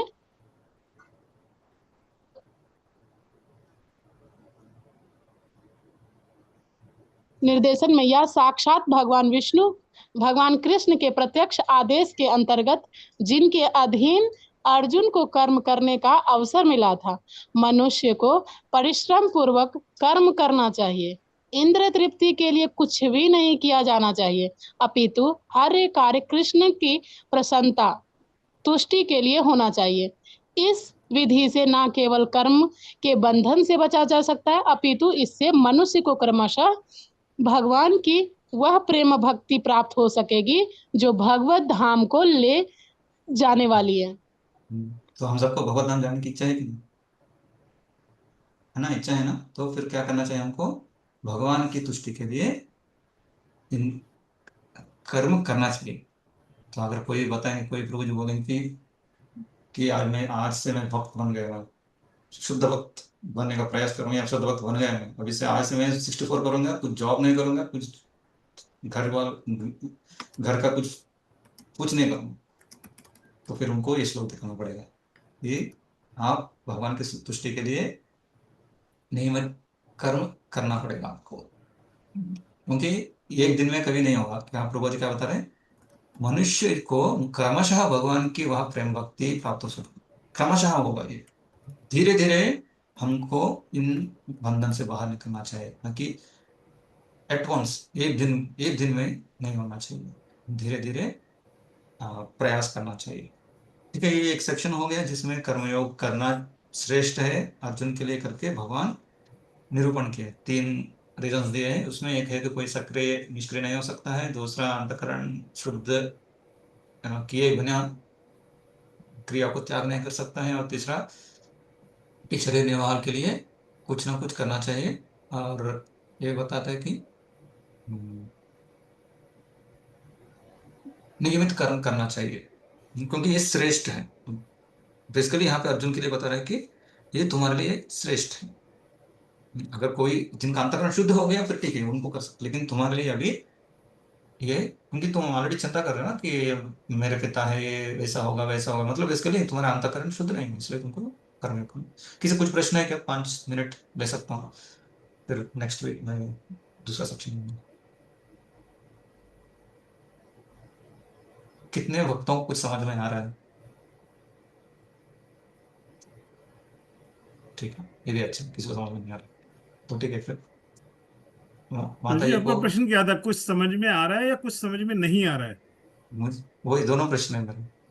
समझ में आ रहा है कि नहीं, मैं पूछ रहा था। कुछ कुछ समझ में आ रहा है प्रभु जी। कुछ आ रहा है, कुछ तो हो रहा है। ठीक है, प्रिया माता जी आप क्या क्वेश्चन पूछ रहे कि या समझ में आ रहा है? समझ में आ रहा है, लेकिन आ रहा है प्रभु जी, लेकिन ये कि इतनी बुद्धि नहीं है ना, बहुत समझ में आ रहा है लेकिन। ठीक है, बुद्धि का ये है कि वो मेमोरी, वो याद रखता है। समझ में आ रहा है तो अच्छी बात है, फिर से पढ़ेंगे तो फिर वो याद भी रहेंगे, क्योंकि हम इस तरह से कभी पढ़े नहीं ना भगवद गीता, ऐसे ही पढ़े, या हम इतने समय भगवद गीता का सार ले लिया क्या है, जब करना चाहिए, चार पालन करना चाहिए, लेकिन क्यों करना चाहिए वो सब भगवद गीता पढ़ने के दौरान वो पता चलेगा। ठीक, हम क्वेश्चन फिर था, से पढ़ेंगे। एक हाँ, प्रश्न था बस इसमें, जो भी आपने लास्ट वाला क्वेश्चन बताया। क्या हो गया, म्यूट हो गया? हरे कृष्ण प्रभु जी। इसमें बताया तद अर्थम कर्म कौन्तेय मुक्त संघा, इसका मतलब यही हुआ ना कि इसके जब अपना कार्य भगवान की प्रसन्नता के लिए करते हैं तो हम कार्यों के बंधनों से मुक्त हो जाते हैं, इसका अर्थ यही है ना प्रभु जी? हाँ बराबर, यही मतलब है ना खाली। मुक्त संग्रह, इस तुम मुक्त हो जाओगे। जी। कब? भगवान के लिए। तदर्थं कर्म कौन्तेय, उनके लिए। वो तत् कौन है? भगवान। यज्ञ, यहाँ पे भगवान यज्ञ के रूप में बता रहे, क्योंकि कोई भी यज्ञ है तो उसमें क्या होता है, उसमें त्याग करना रहता है। त्याग है ना, यज्ञ करना मतलब त्याग करना पड़ता है। बेसिकली नॉर्मल यज्ञ ही सोचे, उसके लिए यज्ञ कुंड की तैयारी करना पड़ेगा, उसके अलग अलग इंद्रिय इकट्ठा करना पड़ेगा, ब्राह्मण को बुलाना पड़ेगा, लोगों को बुलाना पड़ेगा, उनके लिए कुकिंग करना पड़ेगा। तो इसमें बहुत सारा त्याग करना पड़ेगा। क्या है इसमें त्याग? अपना समय, अपना धन, हाँ, और क्या, और अपना जो भी प्लानिंग है, ये सब कुछ त्याग करना। पहले कहीं जाने के प्लान किए थे, लेकिन अभी यज्ञ करना है तो उसको कैंसिल किया। तो हमको क्या करना पड़ रहा है? त्याग करना पड़ रहा है। यज्ञ में त्याग करना पड़ रहा है, किसी के लिए कुछ त्याग करना। वो यहाँ पे कौन है? वो भगवान, यज्ञ कृष्ण है। तो जब हम भगवान के लिए त्याग करते हैं, फिर क्या होता है? अपने हृदय शुद्धिकरण होना स्टार्ट होता है। यहाँ पे, वहां पे भी क्रिया है। अब जाके मार्केट में जाके इकट्ठा कर रहे हो, सामान लेके आ रहे हो, ब्राह्मण को बुला रहे हो, कुकिंग कर रहे हो, स्वाहा दे रहे हो, तो इसमें क्रिया है। लेकिन इसमें त्याग के साथ उसमें भगवान के लिए कर रहा है, भगवान के संग कर रहे हो। तब क्या हो रहा है? ये भक्ति हो रहा है, इसमें कर्म का बंधन नहीं हो रहा है। ठीक है। और राइट प्रभु जी। और यहाँ पे यज्ञ के द्वारा, एक्चुअली यज्ञ मतलब यहाँ पे आहुति जो देते हैं, अग्नि के द्वारा हम भगवान को रीच करते हैं। इसे मीडियम, अग्नि जो है एक मध्यवर्ती है, उनके द्वारा हम भगवान को अप्रोच कर रहे हैं। जय माध्यम श्री भी माता बनाते जी। हैं, अग्नि को माध्यम बनाते हैं। माध्यम या माध्यम। जय श्री माता जी, पूछिए। हरे कृष्ण प्रभु जी। कल आपने साहित्य युक्ति में भगवान में लीन हो जाना, जैसे भगवान हाईएस्ट रियलाइजेशन बताया था, और ब्रह्म में भगवान की कांति ब्रह्मन साक्षात्कार तक जा सकते हैं, या निर्वाण जैन ऐसे बताया, मैंने ऐसे लिखा है। लेकिन मेरा परमात्मा का लिखना में रह गया है। जो अंतर्यामी रूप में भगवान को जानना चाहते हैं, जैसे कि भगवान क्या बताते हैं ब्रह्म संहिता में? अंडांतरस्थ परमाणु चयांतरस्थम, मैं हर जगह पे हूँ। कैसे?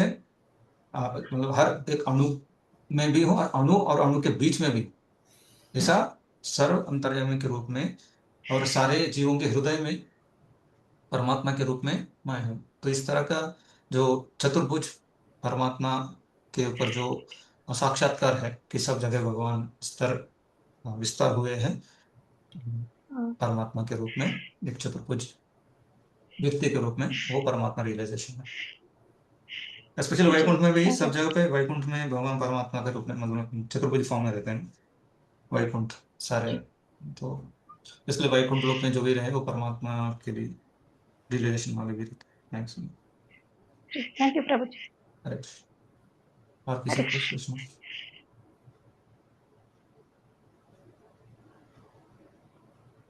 ठीक है, फिर से पढ़िए सब, एटलीस्ट तात्पर्य जितना हो सके उतना पढ़िए, नहीं तो एटलीस्ट जो अनुवाद है वो पढ़ते जाइए। सो आपको कुछ एक कनेक्शन मिलेगा, फिर आप उसको रिलीज कर सकते हैं या कुछ समझ सकते हैं। इस मत और मत। प्रभु जी, इससे रिलेटेड नहीं है एक्चुअली, मैं ना ये जानना चाह रही थी कि दो जो श्लोक हमें याद करने हैं, तो वो अगर आप बता देंगे तो अभी से याद करना शुरू कर देंगे। वो तो बुक में, उसमें हैंडबुक में है ना माता जी, हैंडबुक में क्वेश्चंस भी है, हैंडबुक में इम्पोर्टेंट नहीं श्लोक मतलब सबके कॉमन करेंगे, या कोई सा भी जो आपने लिखे हुए उनमें उनमें से कोई भी नहीं कर नहीं सकते नहीं, हैं? मैंने जो लिखा वो नहीं, हैंडबुक में जो दिया गया है ना, वो एक आपको प्रैक्टिस करना है। जैसे कि इस चैप्टर में आपने एक तो देखा नहीं देखा, कापड़ ने लेकिन मैंने दोषों लिखा वाला है। आपने बताया था, कापड़ ने दोषों वाला याद कर लीजिए। और नहीं, मैंने जस्ट ऐसा बताया, लेकिन आपका बुक में दिया गया है थर्ड चैप्टर में 27वां वर्ष दिया है, 27वां वर्ष श्लोक अभी तक हुआ नहीं हाँ, वैसे, वो हैंडबुक में है माता जी। आप देखेंगे ना उसमें मिल जाएगा, मैं बताऊंगा बाद में कभी, लेकिन नहीं, मैं क्या पूछना चाह रही हूँ कि बहुत सारे हैं ना, तो उन 6 चैप्टर तक बहुत सारे श्लोक बताए गए हैं, तो उनमें से 2 करने होंगे ना, तो 2 आप मतलब कॉमन देंगे या फिर जो है कोई भी कर सकते हैं उनमें से? नहीं नहीं, वो एग्जाम में वो पूछेंगे आपको एग्जाम में वो माता पूछेंगे। जी 2 नहीं है, वो सभी करने हैं जहां तक मैं सभी समझ। पढ़ना है सब, टोटल कुछ 18 या 20 श्लोक हैं भगवत गीता, या 20 या सारे 25 याद श्लोक करने हैं। हैं? हाँ माता जी, सारे सारे सारे का नहीं, 700 नहीं है, कुछ 25 30 है। 700 करेंगे तो अच्छा है, 700 हरे नहीं तो एटलीस्ट 30 कीजिए। हरे कृष्णा प्रभु जी वो क्वेश्चन, वो जो श्लोक है उसके स्टार्टिंग का तो थोड़ा बता सकते हैं ना आप, वो जैसे हमको बताएंगे ना वो, बोल। हाँ वो बताएंगे आपको, ऐसा नहीं नंबर नहीं देंगे कि 2.7 लिखो, ऐसा नहीं बताएंगे, कार्पण्य ऐसा देंगे, फिर आगे हाँ अच्छा आपको भरना हाँ पड़ेगा। जी इतना भी बिल्कुल बिल्कुल। खड़ूस नहीं है। हाँ हाँ, आपको बताएं, थोड़ा ठीक हिंट है। देंगे, थोड़ा हिंट देंगे, कुछ प्रॉब्लम नहीं।